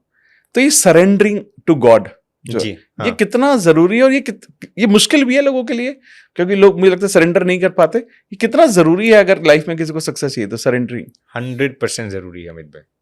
मैं ये नहीं कहता आप इसी भगवान को सरेंडर हो, जिस भगवान को जो भी इंसान मानता है ना, शरणागति के बिना आप वाकई अपने जीवन में आनंद को महसूस नहीं कर पाएंगे। शरणागति बहुत ही महत्वपूर्ण चीज है, क्योंकि जब आप शरणागत हो जाते हैं ना, आपने जो कर्म शब्द का उपयोग किया था अमित भाई, तब आपके अच्छे कर्म या बुरे कर्म अब फिर आपके जुरिस्डिक्शन में नहीं रहे। हमारे सनातन स्क्रिप्चर्स ये बताते हैं, जब आप भगवान के शरणागत हो जाते हैं ना, तब फिर कोई उसूल ऐसा नहीं है कि आपको अपने खराब कर्मों का फल भुगतना ही पड़ेगा। ये शास्त्रीय बात है। जैसे हमारे शास्त्रों में एक जोबन पगी करके एक बहुत ही बड़ा डाकू था, उस जमाने की बात है। तो कहते हैं कि वो अब पुराने जमाने अपने घर पे एक ऐसा वुडन पॉट रखता था, इतनी साइज का बड़ा था, 6 फुट ऊंची का। फिर भगवान उसके घर पे जाते हैं तो भगवान को कहते हैं, ये पॉट को आपने देखा, ये मटके का बड़ा पॉट था। भगवान ने कहा हाँ।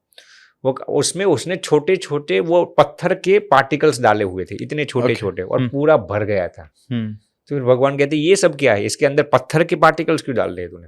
वो कहता है, भगवान ये जितने भी पार्टिकल थे ना, इतने खून मैंने किए हैं। ये रियल इंसिडेंट है अमित भाई। आप यकीन, हजारों वो पत्थर के छोटे छोटे कंकड़ उसके अंदर होंगे। जब भी मैं एक खून करता हूं, किसी को मार देता हूं ना, तो एक पत्थर का छोटा सा टुकड़ा उसके अंदर डाल देता हूं। मैंने गिना नहीं, लेकिन ये पूरा पॉट अब भरने आ चुका है। तो वो बाद में भगवान को वो बंदा कहता है कि अब मुझे तो मालूम नहीं कौन से नरक में जाऊंगा, मैंने इतना खून कर दिया, इतना खून। वो रॉबर था, कई लोगों को रॉबरी किया था उसने, तो उसको अपने पापों का प्रायश्चित होने लगा। तो वो फिर भगवान को पूछता है कि अब इस पाप से छूटने के लिए मेरे लिए कोई तरीका है? भगवान कहते हैं एक ही तरीका है, यदि तू अच्छा कर्म करता रहेगा ना, फिर भी तू इसमें से बाहर निकलते निकलते तुझे कई जन्म बीत जाएंगे, तो भगवान की शरणागति ले ले। अब देखिए, शरणागति जब हम लेते हैं ना अमित भाई, इसका अर्थ ये नहीं है कि आपने भगवान को सौंप दिया और आप जो करते हैं वही करते हैं। जब आप शरणागत हो जाते हैं ना, तब ये कंडीशन के साथ आप जानबूझकर नोइंगली आप कोई भी गलत कर्म को नहीं करेंगे।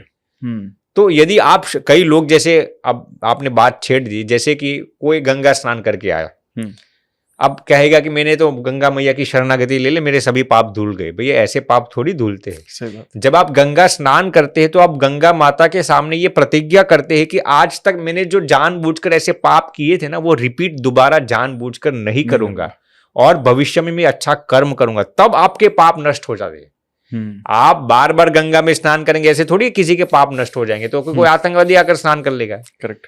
तो शरणागति का अर्थ अमित भाई ये है कि आप भगवान के शरणागत होते इस शर्त के साथ कि आप कभी भी जानबूझकर, नोइंगली, मैं नहीं कहता कि गलत कर्म नहीं करेंगे, लेकिन नोइंगली आप कोई भी गलत कर्म नहीं करेंगे, और उसी वक्त आप सही अर्थ में शरणागत होते। जैसे ही आप शरणागत होते हैं, आपका सबसे महत्वपूर्ण बेनिफिट ये होता है कि आप अब अपने खराब या अच्छे कर्मों के जिम्मेदार अब आप नहीं रहे, अब भगवान के शरणागत में चले गए। तो भगवान को अब संभालना है आपको कितना कर्म फल देना है। तो ये सबसे महत्वपूर्ण चीज है शरणागति अपने जीवन में इंप्लीमेंट करना। बहुत सही, बहुत सही। मुझे एक चीज यहाँ पर ये भी जाननी है, जैसे स्पिरिचुअलिटी की जब हम बात करते हैं या फिर भगवान में मन लगाने की बात करते हैं, तो कहीं ना कहीं हम अक्सर ये देखते हैं कि लोग ये सोचते हैं कि अगर हम मटेरियलिस्टिक चीजें पाना चाहते हैं तो मटेरियलिस्टिक चीजें हमें भगवान से दूर ले जाती हैं। ओके। या पैसा कमाने के जब कमाना चाहते हैं तो बहुत सारे लोग ये सोचते हैं कि यार पैसा कमाने के पीछे दौड़ में जाऊंगा तो मैं भगवान को खो दूंगा, या मुझे स्पिरिचुअलिटी के रास्ते पे जाना है तो मुझे पैसा भी त्यागना होगा, परिवार भी त्यागना होगा। और आज के टाइम में पैसा तो बेसिक नेसेसिटी है परिवार के लिए, सब चीजों के लिए। जी अमित भाई। और मैं तो बोलता हूं कि लोगों को करना चाहिए ताकि आप दूसरों की मदद कर सके। जी, है ना। तो क्या ये सही मिथ है या सही मिथ बोल रहा हूँ क्या ये सही है कि पैसा कमाना आपको स्पिरिचुअलिटी से दूर ले जाता है? नहीं, ये सही बात नहीं है अमित भाई। देखिए, पैसा कमाना वो सही या गलत अपने आप में नहीं है। देखिए, पहले तो मैं ये बताना चाहूंगा कि money itself is one of the biggest power. Right. Money के अंदर वो पावर है, आपको गलत तरीके से गलत जगह पर भी ले सकता है, अच्छी जगह पर ले सकता है। आप पैसा क्यों कमाना चाहते हैं ना, वो इंटेंशन पर निर्भर करता है अमित भाई। तो मान लीजिए कोई इंसान ऐसा सोचता है अमित भाई, मुझे अरबोपति बनना है, इसमें कोई पाप नहीं है।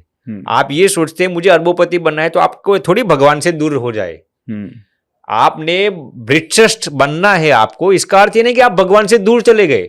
आपका इंटेंशन क्या है पैसा कमाने का? जैसे आपने बताया कि यदि आप पैसा कमाकर दूसरों की सहायता करना चाहते हैं, दूसरों की मदद करना चाहते हैं, माता पिता की सेवा करना, गरीबों की सेवा करना चाहते हैं, तो वो आप पुण्य अर्जित करते हैं। वही पैसे आपको भगवान के करीब ले जाएंगे ना। आज जितने भी मंदिर चलते हैं, जितनी भी अच्छी संस्थाएं, एजुकेशन, हेल्थ सेंटर्स चलते हैं, डोनेशन से तो अच्छा अक्सर इंस्टीट्यूशंस चलते हैं, तो इसमें अच्छे लोग दान देते हैं तभी तो चलता है ना।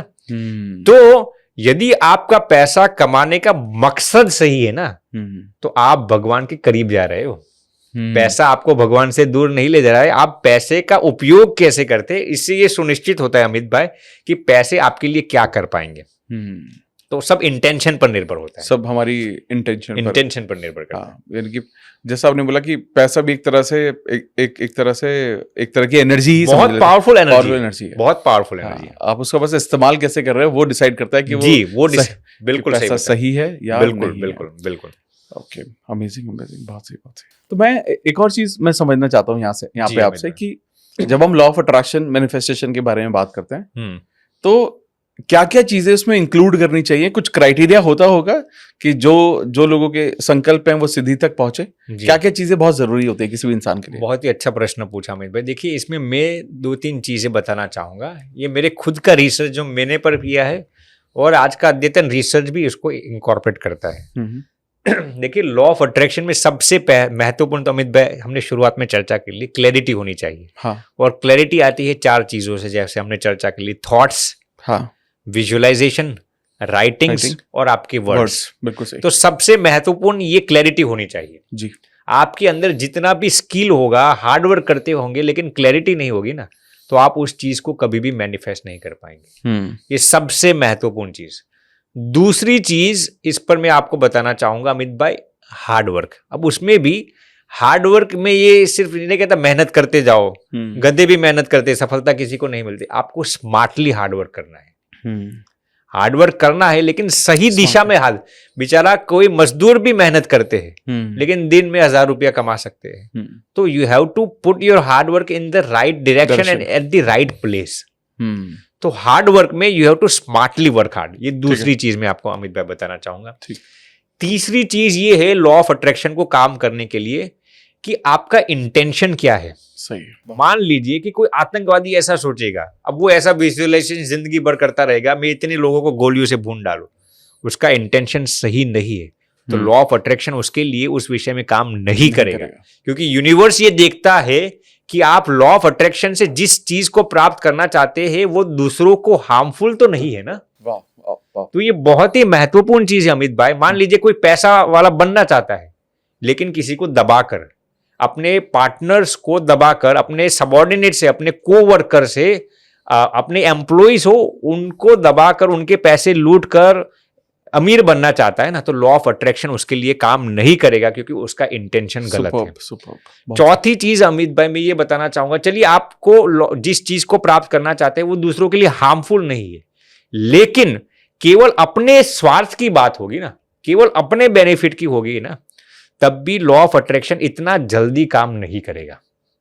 ये मैं आपको जो तरीके बताता हूं ना अमित भाई, वो लॉ ऑफ अट्रैक्शन को एक्सपेडाइट करने के लिए, आप जिस चीज को प्राप्त करना है उसको जल्दी से जल्दी आप कैसे प्राप्त कर, उसके ये तरीके मैं बता। तो चौथी चीज अमित भाई ये है कि स्वार्थी इंटेंशन नहीं होना चाहिए। सिर्फ आपका नहीं होना चाहिए। सिर्फ आपका नहीं होना चाहिए। बहुत सही। उसमें दूसरों की भलाई भी निहित होनी चाहिए, तब लॉ ऑफ अट्रैक्शन आपके लिए जल्दी काम करे। मैं ये नहीं कहता कि यदि स्वार्थी होंगे तो लॉ ऑफ अट्रैक्शन काम नहीं करेगा, लेकिन हैम्पर्स उसमें बहुत आ जाएंगे। यदि आपका इंटेंशन, जैसे हमने बताया, पैसा कमाना चाहते हैं दूसरों की भलाई के लिए, गारंटी के साथ कह सकता हूं भगवान आपको मदद करेंगे पैसा कमाने में। लेकिन यदि आप यही सोचते हैं मुझे पैसा कमाकर मेरी फेम कमा लेनी है, इतनी गाड़ियां लेनी है, तो मदद करेंगे लेकिन स्पीड बहुत कम होगी। यदि आपका इंटेंशन दूसरों की भलाई का होगा ना, लॉ ऑफ अट्रैक्शन आपके लिए बहुत जल्दी काम करेगा। पांचवी चीज अमित भाई मैं बताना चाहूंगा, जैसे हमने आप पहले भी चल, law of gratitude, attitude of gratitude. आपको जो चाहिए उसके लिए भी भगवान को थैंक यू कहना शुरू कर दीजिए। भगवान वाकई आपको वो चीज कहेंगे ना, हंसते हंसते दे देंगे। तो ये पांचवी चीज है, ग्रेटिट्यूड को आप अपने जीवन में इंकॉर्पोरेट कीजिए। छठी चीज, द आर्ट ऑफ गिविंग अथवा तो द एटीट्यूड ऑफ गिविंग। आप जो चीज को प्राप्त करना चाहते हैं ना, वो समाज को उसमें से कुछ दीजिए आप। जैसे कि आप पैसा कमाते हैं, 10% अच्छे काम में डोनेट कीजिए। जो कुछ भी आप करते हैं, यदि आपका इंटेंशन कुछ देने का होगा ना, तो भगवान आपको वाकई बहुत ही मदद करेंगे। तो ये एटीट्यूड ऑफ गिविंग भी होना बहुत जरूरी है। इसके बाद मैं आपको बताऊंगा, जैसे हमने थोड़ी चर्चा की ली, the attitude of ignoring, the art of ignoring. अब ये कैसे काम करता है? देखिए, जब आप कोई भी चीज को मैनिफेस्ट करना चाहते हैं ना अमित भाई, तब कई हमारे इर्द गिर्द में भी और हमारे विचार भी कभी कभार नेगेटिव होते हैं। हाँ। अब ये इस पर छोटी सी कहानी है, जैसे कि आपने सुनी होगी, वो मेढक था। अब 10 मेढक की रेस लगी हुई थी। सबको कहा गया था कि जो सबसे पहले 20वें मंजिले पर पहुंच जाएगा उसको पारित इनाम दिया जाएगा। सब मेढक चढ़ने के लिए तैयार हो गए, सब अपने अपने हिसाब से तैयारी भी कर चुके, चढ़ते भी जा रहे थे। नीचे लोग खड़े थे, दूसरे मेढक लोग, वो कहते हैं यार गिर जाओगे तो मर जाओगे, 20वें मंजिलों से गिर जाओगे तो मर जाओगे। तो धीरे धीरे मेढक तो ऊपर जाते थे, लेकिन उनको लगा अरे यार इतना ऊपर जा रहा हूँ, गिर गया तो मर जाऊंगा। और नीचे और भी मेढक कहते किसी का बेटा हो तो कहेंगे अरे बेटे गिर जाएगा तो मर जाएगा, जल्दी नीचे आ जा, जल्दी नीचे। तो ऐसे तो 9 मेढक तो यूं ही, 9 frogs केम डाउन, बस यूं ही लोगों के नेगेटिव शब्द सुनते सुनते यार गिर जाएंगे गिर जाएंगे गिर जाएंगे। लेकिन एक मेढक ऐसा था अमित भाई, एक फ्रॉग ऐसा था जो 20वें मंजिले तक पहुंच गया, 20वें मंजिले तक पहुंच गया और फिर वो जीत गया। तो दूसरे मेढक ने उसको पूछा यार हम तो नीचे से कह रहे थे तू मर जाएगा, गिरेगा तो तू मर जाएगा, तू क्यों कैसे ऊपर चल गया, तूने ये चीज को मैनिफेस्ट कैसे कर लिया? तो वो मेढक उन प्रश्न का उत्तर कुछ नहीं देता, लेकिन जो एक दूसरा उसका करीब का मेढक था ना अमित भाई, वो कहता है कि वो डेफ है, वो सुन नहीं सकता। तो उसके पास दी आर्ट ऑफ इग्नोरिंग थी। क्या इग्नोर करने की? नेगेटिव शब्दों को इग्नोर करने की ताकत थी उसके पास। उसने किसी के नेगेटिव शब्द अपने कान के अंदर, अपने दिमाग के अंदर घुसने ही नहीं दिए। तो वो जिस चीज को प्राप्त करना चाहता था उसमें वो सफलता प्राप्त कर पाया। तो ये बहुत ही महत्वपूर्ण चीज है लॉ ऑफ अट्रैक्शन को अपने जीवन में चरितार्थ करने के लिए, कि आप नेगेटिव चीजों को इग्नोर कर दीजिए। मैं मेरे खुद की बात करता हूं, जब मुझे संत बनना था कई लोग मुझे कह रहे थे यार तेरे बस की काम नहीं है, तू क्या करेगा। मुझे तो ऐसा कह रहे थे अमित भाई तू भारत जाएगा, तुझे गुजराती हिंदी नहीं आती, तू कैसे संत बन पाएगा। ये सब चीजें अब हर एक के क्षेत्र में ऐसे कोई ऑब्स्टिकल्स हिंडरेंसेस आते हैं, और ऑब्स्टिकल्स सिर्फ लोग ही बनते हैं ऐसे नहीं, हमारी विचारधारा, सिचुएशन, सबको आपको नजरअंदाज करना सीखना पड़ेगा यदि आपको लॉ ऑफ अट्रैक्शन को अपने जीवन में जल्दी चरितार्थ करना है। और अंत में सबसे महत्वपूर्ण चीज, अपने आप पर विश्वास और भगवान पर विश्वास। ये बहुत ही महत्वपूर्ण चीज है लॉ ऑफ अट्रैक्शन को अपने जीवन में चरितार्थ करने के लिए। देखिए कहा गया है ना, when you run alone it is called a race, but when God runs with you it is called a grace. Hence, Amit bhai, add G of God to your race and it will become a grace.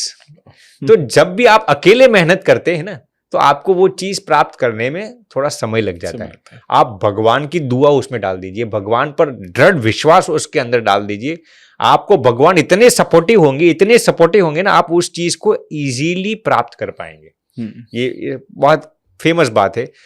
एक बेटी और उनके पिताजी रास्ते में जा रहे थे, और एक छोटा सा वृक्ष वहां पर पड़ा था। बेटी कहती है पिताजी को, पिताजी मैं इस वृक्ष को हटा लो। पिताजी कहते हैं बेटी तेरे पास जितनी भी शक्ति है लगा ले, हट जाएगा। बेटी ने 10 मिनट 15 मिनट अमित भाई आधे घंटे तक उस वृक्ष को उठाने की चेष्टा की, उठा ही नहीं सकती थी। बेटी कहती है पिताजी मैं हार गई हूं। अब पिताजी ने कहा बेटी मैंने तुझे क्या कहा, तेरे पास जितनी भी शक्ति है लगा ले, वो वृक्ष हट जाएगा। बेटी ने और आधे घंटे मेहनत की, कुछ वो वृक्ष हटा ही नहीं पाए। फिर पिताजी ने कहा कि बेटी मैंने तुझे क्या कहा था कि तेरे पास जितनी भी शक्ति है उसका उपयोग करना है, महज तेरे पास जो शक्ति है वो नहीं। बेटी मैं भी तेरी एक शक्ति हूं ना, पिताजी भी उनकी एक शक्ति है ना। तो ये चीज अमित भाई बहुत ही महत्वपूर्ण चीज है कि अपना सेल्फ कॉन्फिडेंस सिर्फ आप नहीं है, आपके जितने भी करीब के लोग हैं, जैसे फॉर एग्जांपल आप हैं, आप जिस चीज को प्राप्त करना चाहते हैं अमित भाई, उसमें आपकी धर्मपत्नी का भी बहुत सपोर्ट आप ले सकते हैं। वो भी आपकी एक एनर्जी है, वो भी आपकी एक शक्ति है ना। हम अकेले क्यों मेहनत करते हैं? पिताजी ने क्या कहा था, तेरे पास जितनी भी शक्ति है उसका उपयोग करना है, केवल तू जो शक्ति है वो नहीं। तो मैं भी बेटी तेरी एक शक्ति, मैं भी एक शक्ति हूं ना। तुम्हारे जितने भी करीब के लोग वो भी तुम्हारी एक शक्ति है ना। तो लॉ ऑफ अट्रैक्शन को प्राप्त करने के लिए ये अमित भाई बहुत ही महत्वपूर्ण है, अच्छे लोगों की संगति होना। उससे आप कोई भी चीज को इजीली मैनिफेस्ट कर पाएंगे। संगति का इसमें बहुत ही बड़ा फैक्टर है। आपके इर्द गिर्द में अच्छे विचार वाले अच्छे लोग होने जरूरी, बहुत ही जरूरी है। मैं मेरे जीवन में कभी भी अमित भाई नेगेटिव लोगों को मेरे इर्द गिर्द में रखता ही नहीं। मुझे जैसे ही सेंस हो जाता है ना ये बंदा नेगेटिव है, मैं वाकई उससे संबंध बहुत ही कम कर देता। इसका अर्थ ये नहीं कि आप ऐसे लोगों को मत रखिए जो आपको सही सलाह दे, लेकिन नेगेटिव विचार वाले जितने भी लोग हैं ना उनको अपने जीवन से दूर ही कर दीजिए। तो ये लॉ ऑफ अट्रैक्शन को, कोई भी चीज को मैनिफेस्ट करने के लिए इतने जो रूल्स है ना, मैंने खुद के बनाए हुए, तो मेरे लिए लॉ ऑफ अट्रैक्शन बखूबी और आसानी से काम करता है। बहुत ही सुंदर। बस मैं एक चीज के बारे में यहाँ पे पूछूंगा आपसे। जी अमित भाई, जब आपने, एक तो बहुत अच्छी बात आपने कही कि जब वो जो कहानी आपने सुनाई, पूरी शक्ति का इस्तेमाल करना, जिसमें आपका परिवार भी आता है और आप भगवान की शक्ति का भी इस्तेमाल कर सकते हैं। भगवान के साथ आस्था है तो भगवान भी आपके साथ है। जी। लेकिन ना कई बार जब हम लोग बोलते हैं कि आपका एसोसिएशन यानी कि आपकी संगत जी हाँ। कैसी है, तो ये आपके साथ सत्संगी कौन है, जी ठीक है, तो इसका इन्फ्लुएंस आप पर पड़ता है। तो जब ऐसी बात हम लोगों से करते हैं तो लोग अक्सर इमीडिएटली अपने परिवार पर आ जाते हैं और ये बोलते हैं कि मेरे परिवार में तो बहुत नेगेटिव लोग हैं और वो बहुत नेगेटिव हैं, जिसकी वजह से मैं लाइफ में ग्रो नहीं कर पा रहा हूँ। मेरे मम्मी पापा माता पिता नेगेटिव बात करते हैं, भाई बहन मुझे आगे बढ़ने देखना नहीं चाहते। तो मुझे लगता है कि शायद इसका मतलब थोड़ा सा और परे है रादर देन, क्योंकि कई बार क्या होता है हमारे माता पिता को तो हम नहीं बदल सकते, सोच को उनकी नहीं बदल सकते बहुत हद तक, हालांकि ये उनके ऊपर भी है कि उनको ठीक करना चाहिए खुद को। जी हाँ। तो ऐसे जब आपके पास सवाल आए तो आप क्या बोलते हैं, क्योंकि लोग संगत का मतलब सिर्फ परिवार को ही सोच रहे हैं, बाहर के बारे में बिल्कुल नहीं सोच रहे हैं। जी देखिए, सबसे पहले तो आपको अपने पेरेंट्स सिलेक्ट करने का तो कोई चॉइस ही नहीं था। हाँ। तो अब आपके माता पिता तो जो है वो है। अब हालांकि you can work on that, आप उनको भी पॉजिटिव कर सकते हैं, लेकिन इसका बेस्ट तरीका अमित भाई ये है कि चलिए मान लीजिए कि आपके माता पिता नेगेटिव है या फिर सपोर्टिव नहीं है, आप अपने इर्द गिर्द में ऐसे फ्रेंड्स तो बना सकते हैं ना जो पॉजिटिव है। हाँ, सही। वो भी आपकी बहुत बड़ी संगत है ना। तो आप ऐसे 3-4 ऐसे फ्रेंड्स रखिए अपने जीवन में जो बहुत ही वाइब्रेंट हो, बहुत ही एनर्जेटिक हो, बहुत ही पॉजिटिव हो। आप उनकी संगति में रहना लगेंगे ना। जब रिसर्च ये कहता है अमित भाई, जब इंसान खुद इतना अंदर से पॉजिटिवली मोटिवेटेड होता है, ये आपने बहुत ही अच्छा प्रश्न पूछा। इस पर यूनिवर्सिटी ऑफ स्पेन का एक रिसर्च मैं आपको बताना चाहूंगा। अभी कुछ हफ्ते पहले ही मैं पढ़ता हूँ, द पावर ऑफ एसोसिएशन करके एक रिसर्च आर्टिकल है कि उसमें उन्होंने एक ऐसा शब्द, माता पिता शब्द इस्तेमाल नहीं किया, लेकिन उन्होंने ऐसा लिखा है जब आपके रिलेटिव्स नेगेटिव होते हैं तो how can you become positive. तो उन्होंने यही तरीका बताया, यूनिवर्सिटी ऑफ स्पेन का है, कि सबसे पहले तो आप अपने 3-4 ऐसे करीब के मित्र लोग ढूंढ लीजिए जो हाइपर पॉजिटिव हो, जेन्युइनली पॉजिटिव हो।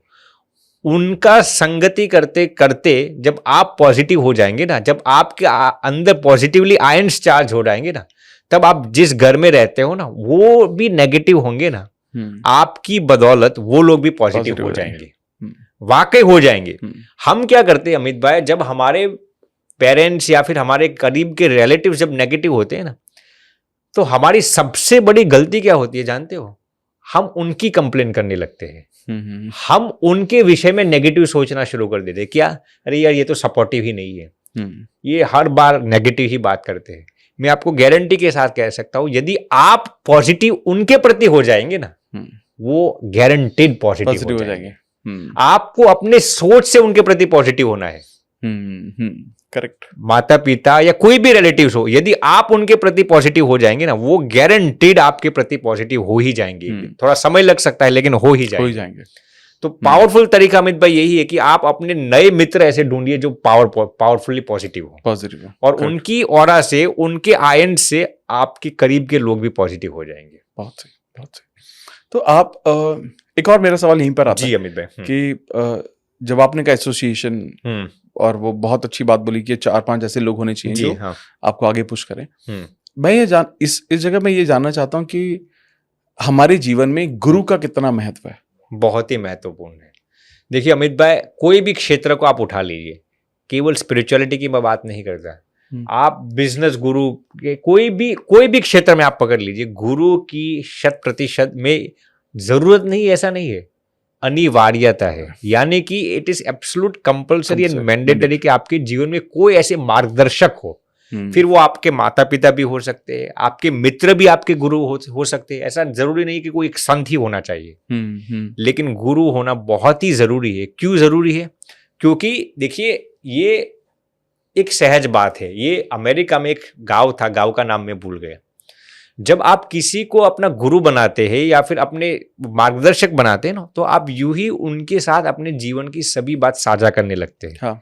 जैसे कि मेरे जीवन में कोई कठिनाई आई या फिर कोई हैप्पीनेस की फीलिंग हुई, मैं सबसे पहले उनको बताऊंगा।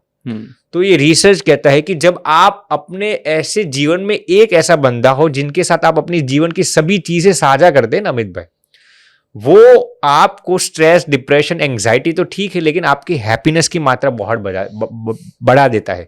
ये मैं गांव का नाम भूल गया हूँ, अमेरिका में ही एक स्मॉल सिटी है, वहां पर ये रिसर्च किया गया था कि उन्हें अपने जीवन की कोई भी समस्या है ना, अच्छी या बुरी, अपने कोई भी एक इंसान को ऐसा रखना है जिनके साथ वो सब कुछ ब्लंटली और पूरे नंगे होकर सभी बात साझा कर सके, कोई भी चीज हो गई हो। वहां तक किससे सामने आए थे अमित भाई इस रिसर्च में? एक लड़का था जिसको अपनी ही रिलेटिव्स को देखकर गलत विचार आ गए हो, ऐसे भी सोच वो जेन्युइनली अपने मेंटर को बताते थे। उसकी वजह से उनके हैप्पीनेस के जो लेवल्स थे ना 85% बढ़ गए थे। तो मैं ये कहूंगा कि जीवन में गुरु बहुत ही अनिवार्य है, जिनके साथ आप सब कुछ साझा कर सकते हैं। आपकी सफलता बहुत आसान हो जाएगी, बहुत ही आसान, बहुत आसान। आपके जीवन में गुरु का क्या महत्व है? बहुत ही सिग्निफिकेंस है। देखिए, मैं जो संत बना 100% उनकी बदौलत ही बना, हमारे गुरुजी परम पूज्य श्री ज्ञान जीवन दास जी स्वामी। अब मेरे अंदर तो कई ऐसे दोष है, काम, क्रोध, लोभ, ईर्ष्या, कपट, सब उनकी वजह से ही हम जो कुछ बन पाए हैं 100% अमित भाई उनकी बदौलत ही है। तो मैं तो ये कहूँगा कि आपको गुरु होना बहुत ही जरूरी। देखिए, मैं ये नहीं कहता कि संत ही होना जरूरी, मैं रिपीट करता हूँ, आपको जहां पर भी आपका मन लगे, जहां पर भी आपको तसल्ली मिले और जहां पर आपको समाधान मिलता हो ना, वहां पर आप रखिए। आपके लिए कोई भी मेंटर हो सकता है, ऐसा जरूरी नहीं है कि संत ही होना चाहिए, लेकिन होना जरूरी है। जी अमित भाई, यानी मुझे बहुत सही बात भी लगी कि कोई आपके जीवन में कोई ना कोई एक ऐसा इंसान जरूर होना चाहिए जिसके सामने आप बिल्कुल ऑनेस्ट हो सकते हैं और सब कुछ एक्सप्रेस कर सकते हैं। और इसमें भी अमित भाई मैं एक बात ऐड करना चाहूंगा, अब आप जिसको सिलेक्ट करते हैं ना, वो इंसान नॉन जजमेंटल होना चाहिए। बिल्कुल सही है, ये बहुत ही महत्वपूर्ण है। Correct, agree. पहले तो प्राइवेसी होनी चाहिए। वो इंसान आपकी, अब आपने मुझे मान लीजिए गुरु बन लिया और मैं दूसरे इंसान को बता के रहूंगा कि अमित भाई ने, ये नहीं होना चाहिए। दूसरी चीज नॉन जजमेंटल होना चाहिए। यदि आपने मुझे अपने जीवन की कुछ ऐसी बात बताई जो आपसे कुछ गलती हो गई और मैं जजमेंटल होकर यदि आपको जज करता रहूंगा ना, तो मैं गुरु होने के लायक ही नहीं हूं।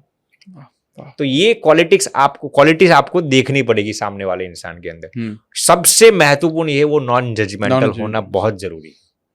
तभी आपको जो गुरु से लाभ होना चाहिए ना, तभी आप उसको प्राप्त कर पाएंगे। जी, इसीलिए तो आपने सुना होगा अमित भाई कि कभी कभार इंसान से गलती हो जाती है ना, तो वो किसी पेड़ के सामने, किसी वृक्ष के सामने भी बयां कर देता है। हाँ। और वो बहुत ही स्ट्रेस फ्री हो जाता है। क्यों? क्योंकि वो वृक्ष जो है, वो पेड़ है, वो नॉन जजमेंटल। बिल्कुल सही। आपको देखकर ये नहीं कहेगा कि आपने ये गलती कर दी, वो आपको क्षमा देने के लिए ही बैठा है। तो ये होना बहुत जरूरी है। बहुत जरूरी। अमेजिंग। आई थिंक मुझे बहुत मजा आ रहा है मुझे, मतलब मैं बहुत कुछ जो समझने को और सीखने को मिल रहा है मुझे। Amazing sir. मैं यहाँ पर एक और बहुत जरूरी सवाल मैं आपसे करता हूँ। आपने इस बारे में थोड़ा सा बात भी किया शुरू में, लॉ ऑफ कर्मा। जी हाँ, कर्म का जो नियम है, जैसे हम जब मानते हैं, जो आपने बोला भी था पहले कि एक्शन लेना बहुत जरूरी है। जी अमित भाई। तो जैसे कुछ लोग क्या होते हैं, लोग ये बोलते हैं कि मैं भगवान को नहीं मानता। ठीक है, मतलब उनकी बातों में ये होता है कि मैं बोलते हैं, they are vocal about it, right, कि मैं भगवान को नहीं मानता, मैं सिर्फ कर्म को मानता हूं, कर्म प्रधान, कि सबसे ऊपर है कर्म, आप अपने कर्म ठीक करो, सब कुछ हो जाता है, भगवान को मानने की जरूरत नहीं है। कई लोग बोलते हैं भगवान अपने आप ध्यान भी रख लेता है। कई लोग बोलते हैं फिर भगवान को भी मानने की जरूरत नहीं है। जी हाँ। तो पहला, सिर्फ कर्म को दिमाग में रख के काम करना जरूरी है, या भगवान पर विश्वास रख कर कर्म को करना या कर्म को समझना जरूरी है?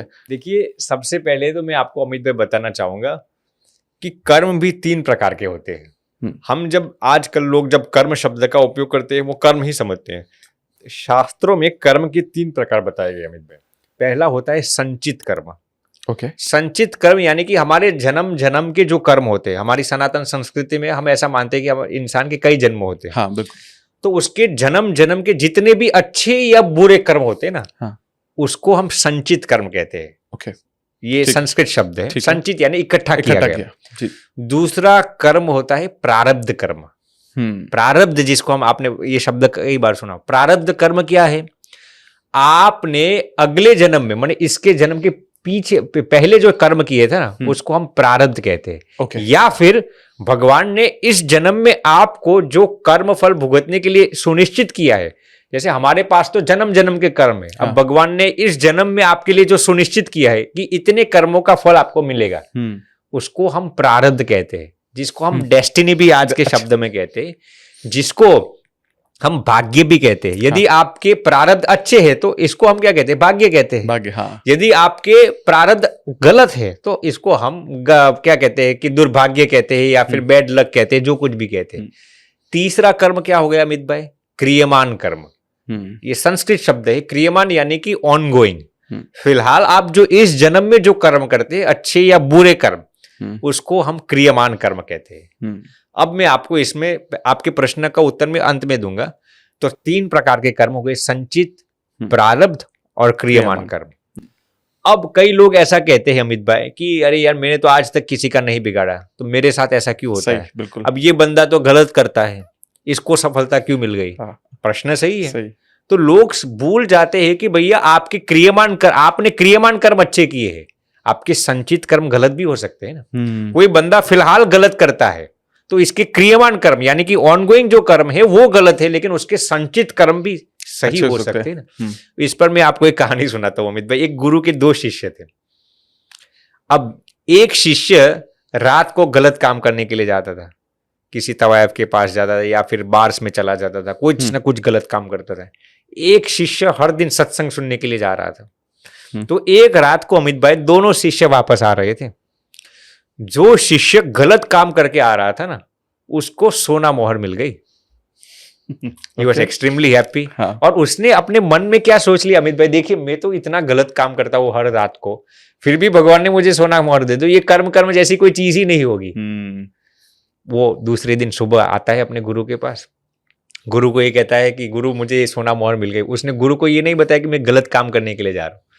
दूसरा जो शिष्य बेचारा सत्संग सुनने के लिए जाता था, कीर्तन भक्ति में जा रहा था, वो वापस जब अमित भाई आ रहा था ना, तो उसके पैर में एक कील गाड़ गई, कील चली गई। बहुत ही वो इतना ब्लीडिंग होने लगा, बेचारा बहुत ही दुखी हो गया और अनस्टॉपेबल ब्लीडिंग हो रहा था। रास्ते में किसी ने उसको वो सब ठीक कर दिया। और दूसरे दिन अपने गुरु के पास जाता है और गुरु को ये प्रश्न पूछता है जो हर एक इंसान के दिमाग में ही होता है। वो अपने गुरु को अमित भाई पूछता है कि ये बंदा हर रात को गलत काम करके आता है और भगवान ने उसको सोना मोहर दे दी।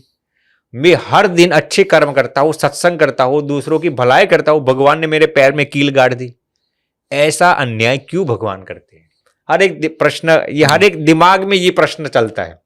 फिर उसके गुरुदेव ने जो जवाब दिया ना अमित भाई, वो हर एक इंसान को अपनी जहन में उत्कीर्णन करने जैसे। गुरुदेव उसके कहते हैं कि जो बंदा गलत कर्म करके आया था ना, वो इस जन्म में तो गलत कर्म किया था, लेकिन उसके पिछले जन्म के कर्म कई अच्छे किए, उसने कई लोगों की सहायता की थी, अच्छे कर्म किए थे। तो आज इसके कर्म में अमित भाई भगवान ने उसका राजा बनने का लिखा था। क्या बनना लिखा था? राजा।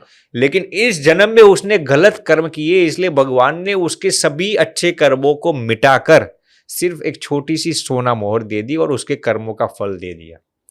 अब बेटा तू जो सत्संग करने के लिए गया था ना, तो तुम्हारे संचित कर्म इतने खराब थे कि आज तुम्हारी मृत्यु लिखी हुई थी किसी चोर के जरिए। लेकिन इस जन्म में तूने अच्छे कर्म की है, दूसरों की मदद की है, तो भगवान ने तेरी मृत्यु को मिटाकर सिर्फ एक छोटा सा किल के जरिए तेरे वो दर्द को मिटा दिया है। वाह, ये कहानी कितनी बारीक है अमित भाई कि हम ये सोचते हैं कि हमारे इसी जन्म के कर्म हम देख पाते हैं, हमारे संचित कर्म इसमें बहुत हिस्सा है। तो यदि हम अच्छे कर्म करेंगे वो फोगट नहीं जाएंगे, वो मिसयूज नहीं होंगे। करेक्ट। यदि आप अच्छे कर्म इस जन्म में करते हैं तो आपके पूर्व जन्म के यदि कोई गलत कर्म होंगे ना, उसको इरेडिकेट करता जाएगा। ये हम नहीं देख सकते, ये भगवान जानते हैं ना सब चीज। तो ये चीज सबसे महत्वपूर्ण है अमित भाई कि आपके क्रियमाण कर्म यानी कि आपके वर्तमान के कर्म यदि सही है तो आपके संचित कर्म भी ठीक हो सकते हैं। अब ये मैंने आपको कर्मों की जो साइकिल थी वो मैंने आपको समझाया। अब आपने जो प्रश्न पूछा कि क्या भगवान को मानते मानते कर्म करना वो ज्यादा बेहतर है या फिर आप सिर्फ कर्म अच्छे करते जा रहे हैं, भगवान को नहीं मानते? देखिए हमारे शास्त्रों में अमित भाई लिखा गया है, गीता जी में भी ये है, कर्म फल के प्रदाता कौन है? ऊपर वाला है। कर्म कोई इंडिपेंडेंट साइकिल नहीं है अमित भाई। वाह वाह वाह वाह, समझ रहे मेरी बात को? हाँ। मान लीजिए वो बंदे का मैंने आपको एग्जांपल दिया था, इसने एक बड़ी मटकी भर लोगों की हत्या कर दी थी। भगवान का शरणागत दिल से सही अर्थ में हुआ तो भगवान ने उसके सभी पाप भी नष्ट कर दिए। सही मैं ये देखिए, मैं गलत शरणागति का प्रोत्साहन नहीं देता। आप गलत कर्म करते जाओ और भगवान की शरणागति ले लो, ऐसा मैं नहीं कहता। क्योंकि कर्म के भी बाप भगवान है। सही बात। तो आपको कितने खराब कर्मों का फल देना है वो भगवान ही सुनिश्चित करते हैं। यदि आप भगवान को नहीं मानते तो भगवान इसमें हस्तक्षेप नहीं करेंगे। आपकी जो कर्म है, अच्छे कर्म बुरे कर्म, इसका फल देते रहेंगे और आप इस चक्रव्यूह में घूमते रहेंगे।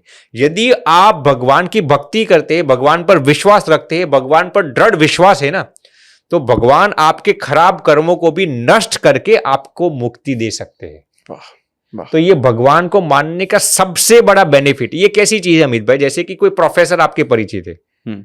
अब मान लीजिए कि आपको एग्जाम्स में अब पासिंग मार्क थे 40 के, आपके 39 हो गए। प्रोफेसर से यदि आपके अच्छे संबंध हो तो वो आपको 39 से 41 भी कर सकते हैं। करेक्ट। आप कहेंगे प्रोफेसर को मैं मानता नहीं हूं, मैं तो मेरी मेहनत को ही मानता हूं, तो 39 में फेल हो जाइए भैया। तो भगवान आपको वो बूस्ट दे सकते, वो भगवान के अंदर वो सामर्थ्य है। भगवान के पर कर्म नहीं है, कर्म भगवान के अधीन है। वाह वाह। तो भगवान को मानने का ये सबसे बड़ा बेनिफिट है।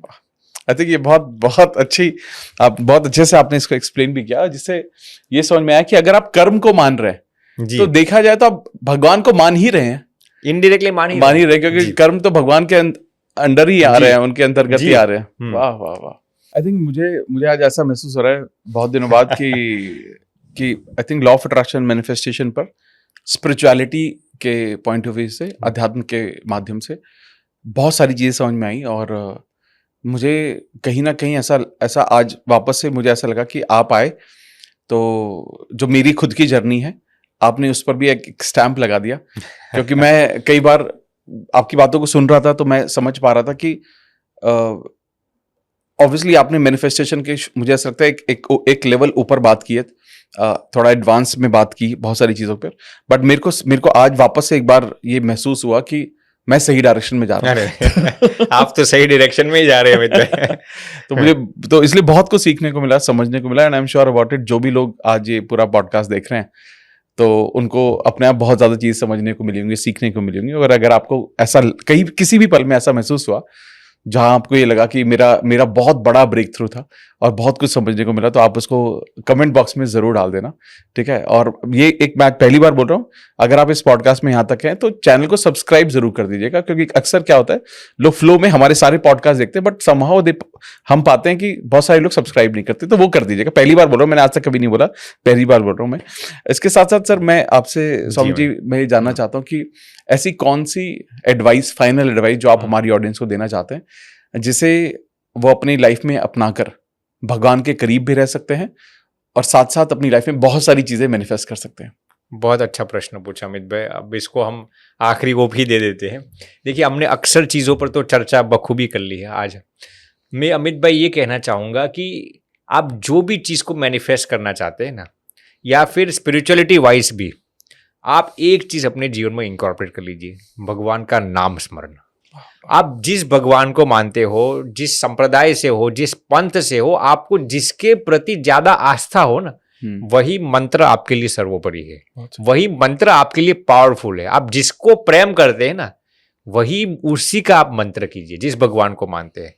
तो मैं ये जरूर कहना चाहूंगा अमित भाई, जब हम नाम स्मरण करते हैं ना, मैं ये जरूर कहना चाहूंगा कम से कम दिन में 10 मिनट इतना एकांत में या फिर पावरफुली, कोई मोबाइल का हम सब नहीं, अकेले बैठकर या फिर परिवार में जो कुछ आप करना चाहते हो, भगवान का नाम स्मरण दिल से, और वो भी उच्चारण के साथ, मन से ही नहीं, उच्चारण के साथ आप ओम नमः शिवाय, हरे कृष्णा हरे रामा, या फिर राम राम स्वामी नारायण, जो कुछ भी मंत्र आपको अच्छा लगे ना, 10 मिनट आप कीजिए। मैं आपको गारंटी के साथ अमित भाई कह सकता हूँ, आपके जितने भी व्यूअर्स है, सबके जितने भी अफर्मेशंस होंगे, जितनी भी कल्पनाएं होगी ना, 100% भगवान उस चीज को मैनिफेस्ट करेंगे ही। ये इतना पावरफुल मंत्र है अमित भाई, और इस पर कई रिसर्च भी किए गए। आज हार्वर्ड यूनिवर्सिटी भी नाम जप पर बहुत रिसर्च करता है। तो जरूर आपको किसी एक मंत्र को हर दिन 10 मिनट के लिए कीजिए। ये नाम स्मरण एक देखिए, मंत्र के अंदर ये ताकत होती है, हमें मालूम नहीं होता, लेकिन इतनी शक्ति होती है कि आपके सबकॉन्शियस माइंड को तो चेंज करेगी। देखिए, मंत्र ऐसी चीज है अमित भाई, 4 चीजों पर प्रभाव डालता है। पहले तो आपके विचारों पर, दूसरी चीज आपके शरीर पर, तीसरी चीज आपके सराउंडिंग्स पर, माने आपकी संगति में जो लोग होते, और चौथी चीज ये यूनिवर्स पर। तो उसके अंदर सभी चीज आ गई है। हाँ। यदि आप 10 मिनट कोई भी मंत्र का जाप कर सकते हैं ना, सक्सेस आपकी चौखट चूमेगी। नहीं, बहुत बहुत आई थिंक ये बहुत ही रिलेवेंट, बहुत ही इंपॉर्टेंट चीज आपने बताई। और खैर कंसिस्टेंटली आप भगवान के बारे में बात करते रहे बीच बीच में भी, क्योंकि मैं भी ये मानता हूँ कि एक ही रास्ता है जो हमें बहुत आगे ले जा सकता है, वो है भगवान का रास्ता। जी। ठीक है, आप चाहे मटेरियलिस्टिक चीज चाहते हो, मन की शांति चाहते हो, खुशी चाहते हो, वो बिना भगवान के रास्ते गए तो आपको वो नहीं मिल सकता। नहीं मिल सकता। और आपने बहुत अच्छी बात बोली कि भगवान के नाम का, जिस भी भगवान को मानते हैं आप, जिस भी धर्म को आप मानते हो, कुछ भी मानते हो, आप जिनके भी अंदर आपके अंदर आस्था है, अगर आप उनका नाम का जो उच्चारण अगर आप करते हैं तो आपका जो पूरी जिंदगी पर असर पड़ेगा। अब उसमें भी 2 और चीज मैं ऐड कर दूं? Please please please. देखिए, गुणग्राहिता, ये संस्कृत शब्द है। आप हर दिन कोई भी एक इंसान में से एक अच्छी चीज ढूंढ कर लाइए अपने जीवन में। ओके। मान लीजिए कि आप बच्चे स्कूल्स में जा रहे, कोई यूथ जॉब पर जा रहे, परिवार में रहते, हर दिन किसी एक इंसान में से आपको कोई भी अच्छी चीज ढूंढनी है। ओके ओके, वाह। गारंटी के साथ कह सकता हूं वो चीज आपके जीवन के अंदर आ जाएगी। हम पॉजिटिव थिंकिंग की बात करते हैं अमित भाई, ये इससे भी पर की बात है। पॉजिटिव थिंकिंग, हम हमारे विषय में पॉजिटिव सोचते, ऐसा हो जाएगा, ऐसा, लेकिन आप दूसरों के जीवन के अंदर जो कुछ भी पॉजिटिव साइड है ना, वो आप सिर्फ ढूंढ कर अपने आप को याद, हर दिन एक इंसान के से अंदर आपको पॉजिटिव चीज पकड़नी है, आपका जीवन 100% तब्दील हो जाएगा, गारंटीड। और तीसरी और आखिरी चीज अमित भाई मैं बताना चाहूंगा, हर दिन किसी एक इंसान को आपकी वजह से कुछ ना कुछ खुशियां बांटते रहिए। वाह वाह वाह। मान लीजिए कि हम ऊपर आ रहे थे अभी पॉडकास्ट के लिए, आप मान लीजिए जो बाहर काम करता हो, गेट पर हो या कहीं पर भी हो, आप उनको एक खुशी, एक स्माइल तो दे सकते हैं ना। राइट। आपको मालूम नहीं आपकी स्माइल उसके जीवन में क्या क्या फेरफार ला सकती है। तो हर दिन किसी के जीवन में कुछ भी तरीके से उसकी सहायता कीजिए। मैं ये नहीं कहता पैसा से ही कीजिए, स्माइल से भी हो सकता है। तो किसी के जीवन में कोई भी तरीके से वैल्यू ऐड कीजिए। तो पहली चीज है वैल्यू ऐड कीजिए, दूसरी दूसरों के अंदर से एक इंसान में से एक अच्छी चीज हर दिन सीखिए, अपने जीवन में अपनाने की चेष्टा कीजिए, और तीसरी चीज भगवान का नाम स्मरण कीजिए। वाह। और ज्यादा ज्ञान नहीं देंगे। नहीं, मुझे लगता है कि ये चीजें बहुत अच्छी आपने जिस तरह से समझाया, इतनी सरल भाषा में समझाया ना, मुझे पूरे पिछले 1-1.25 घंटे 1.5 घंटे में कोई भी एक भी बात ऐसी नहीं हो सकती जो किसी को भी समझ में नहीं आया। बहुत बच्चों की तरह, मतलब एक इतनी साधारण सी लैंग्वेज में, क्योंकि आपका औधा, आपकी नॉलेज वो मुझे पता है बहुत ऊपर है, लेकिन आपने वो जिस तरीके से समझाया, मुझे ऐसा लगता है कि सभी के लिए लाइफ चेंजिंग होगा। और मैं सच में दिल से ये कह रहा हूँ कि आपका जो ऑरा है, आपकी जो एनर्जी है, वो आपका बड़प्पन वो नहीं सच में। और मुझे ऐसा खुद महसूस हो रहा है कि आप आज आए हैं, तो मुझे लगता है ये हमारे लिए बहुत बड़ी ब्लेसिंग है। और I am sure about it, आपका आना और जितने भी लोग ये पॉडकास्ट देख रहे हैं, ये उन सभी के लिए ब्लेसिंग है, आपका यहाँ पर आना और एक ऐसे सब्जेक्ट के बारे में बात करना जिसकी सबको जरूरत है वो। और आपने जो जितने भी मार्गदर्शन किया, I am sure about it लोग उसको इम्प्लीमेंट करेंगे और अपनी लाइफ को सफल बनाएंगे। मुझे जो अच्छी चीज लगी वो अमित भाई बता दूं? हाँ जी प्लीज। आपके जीवन में से मुझे 2 चीज बहुत अच्छी लगती है। एक तो है सरलता, भगवान ने आपको पहले से ही जो सरल और सहज स्वभाव दिया है वो हमें बहुत अच्छी लगती है। और दूसरे है आप जमीन से जुड़े हुए हो, यानी कि भगवान ने आपको किसी प्रकार का अहंकार, विनम्रता आपको भगवान ने गॉड गिफ्ट में दी है। तो ये 2 चीजें हमें बहुत अच्छी लगती है अमित भाई, और इसकी वजह से ही आपके कई दर्शक मित्र है, वो भी आपके स्वभाव के कारण भी कई जुड़े हुए हैं। आपका जो विनम्र, हम मुंबई में आपके कार्यक्रम में आए थे, हाँ जी, हाँ जी। तो वहां पर भी हमें बहुत अच्छा लगा था, बहुत अच्छा लगा था। तो भगवान से यही प्रार्थना है अमित भाई, आपको और भी सफलता भगवान प्रदान करते रहे, आपकी सभी मनोकामनाएं भगवान पूर्ण करते रहे, और आपके जरिए लाखों नहीं लेकिन करोड़ों लोगों के जीवन में सकारात्मक तब्दीली आए। थैंक यू सर, आपका ये आशीर्वाद बना रहे और हम अपनी तरफ से पूरी कोशिश करते रहेंगे। तो आपके आने का बहुत बहुत धन्यवाद, और इतने अच्छे शब्द आपने हमारे लिए बोले, इसके लिए बहुत बहुत धन्यवाद। बहुत बहुत धन्यवाद अमित भाई, प्रणाम प्रणाम प्रणाम।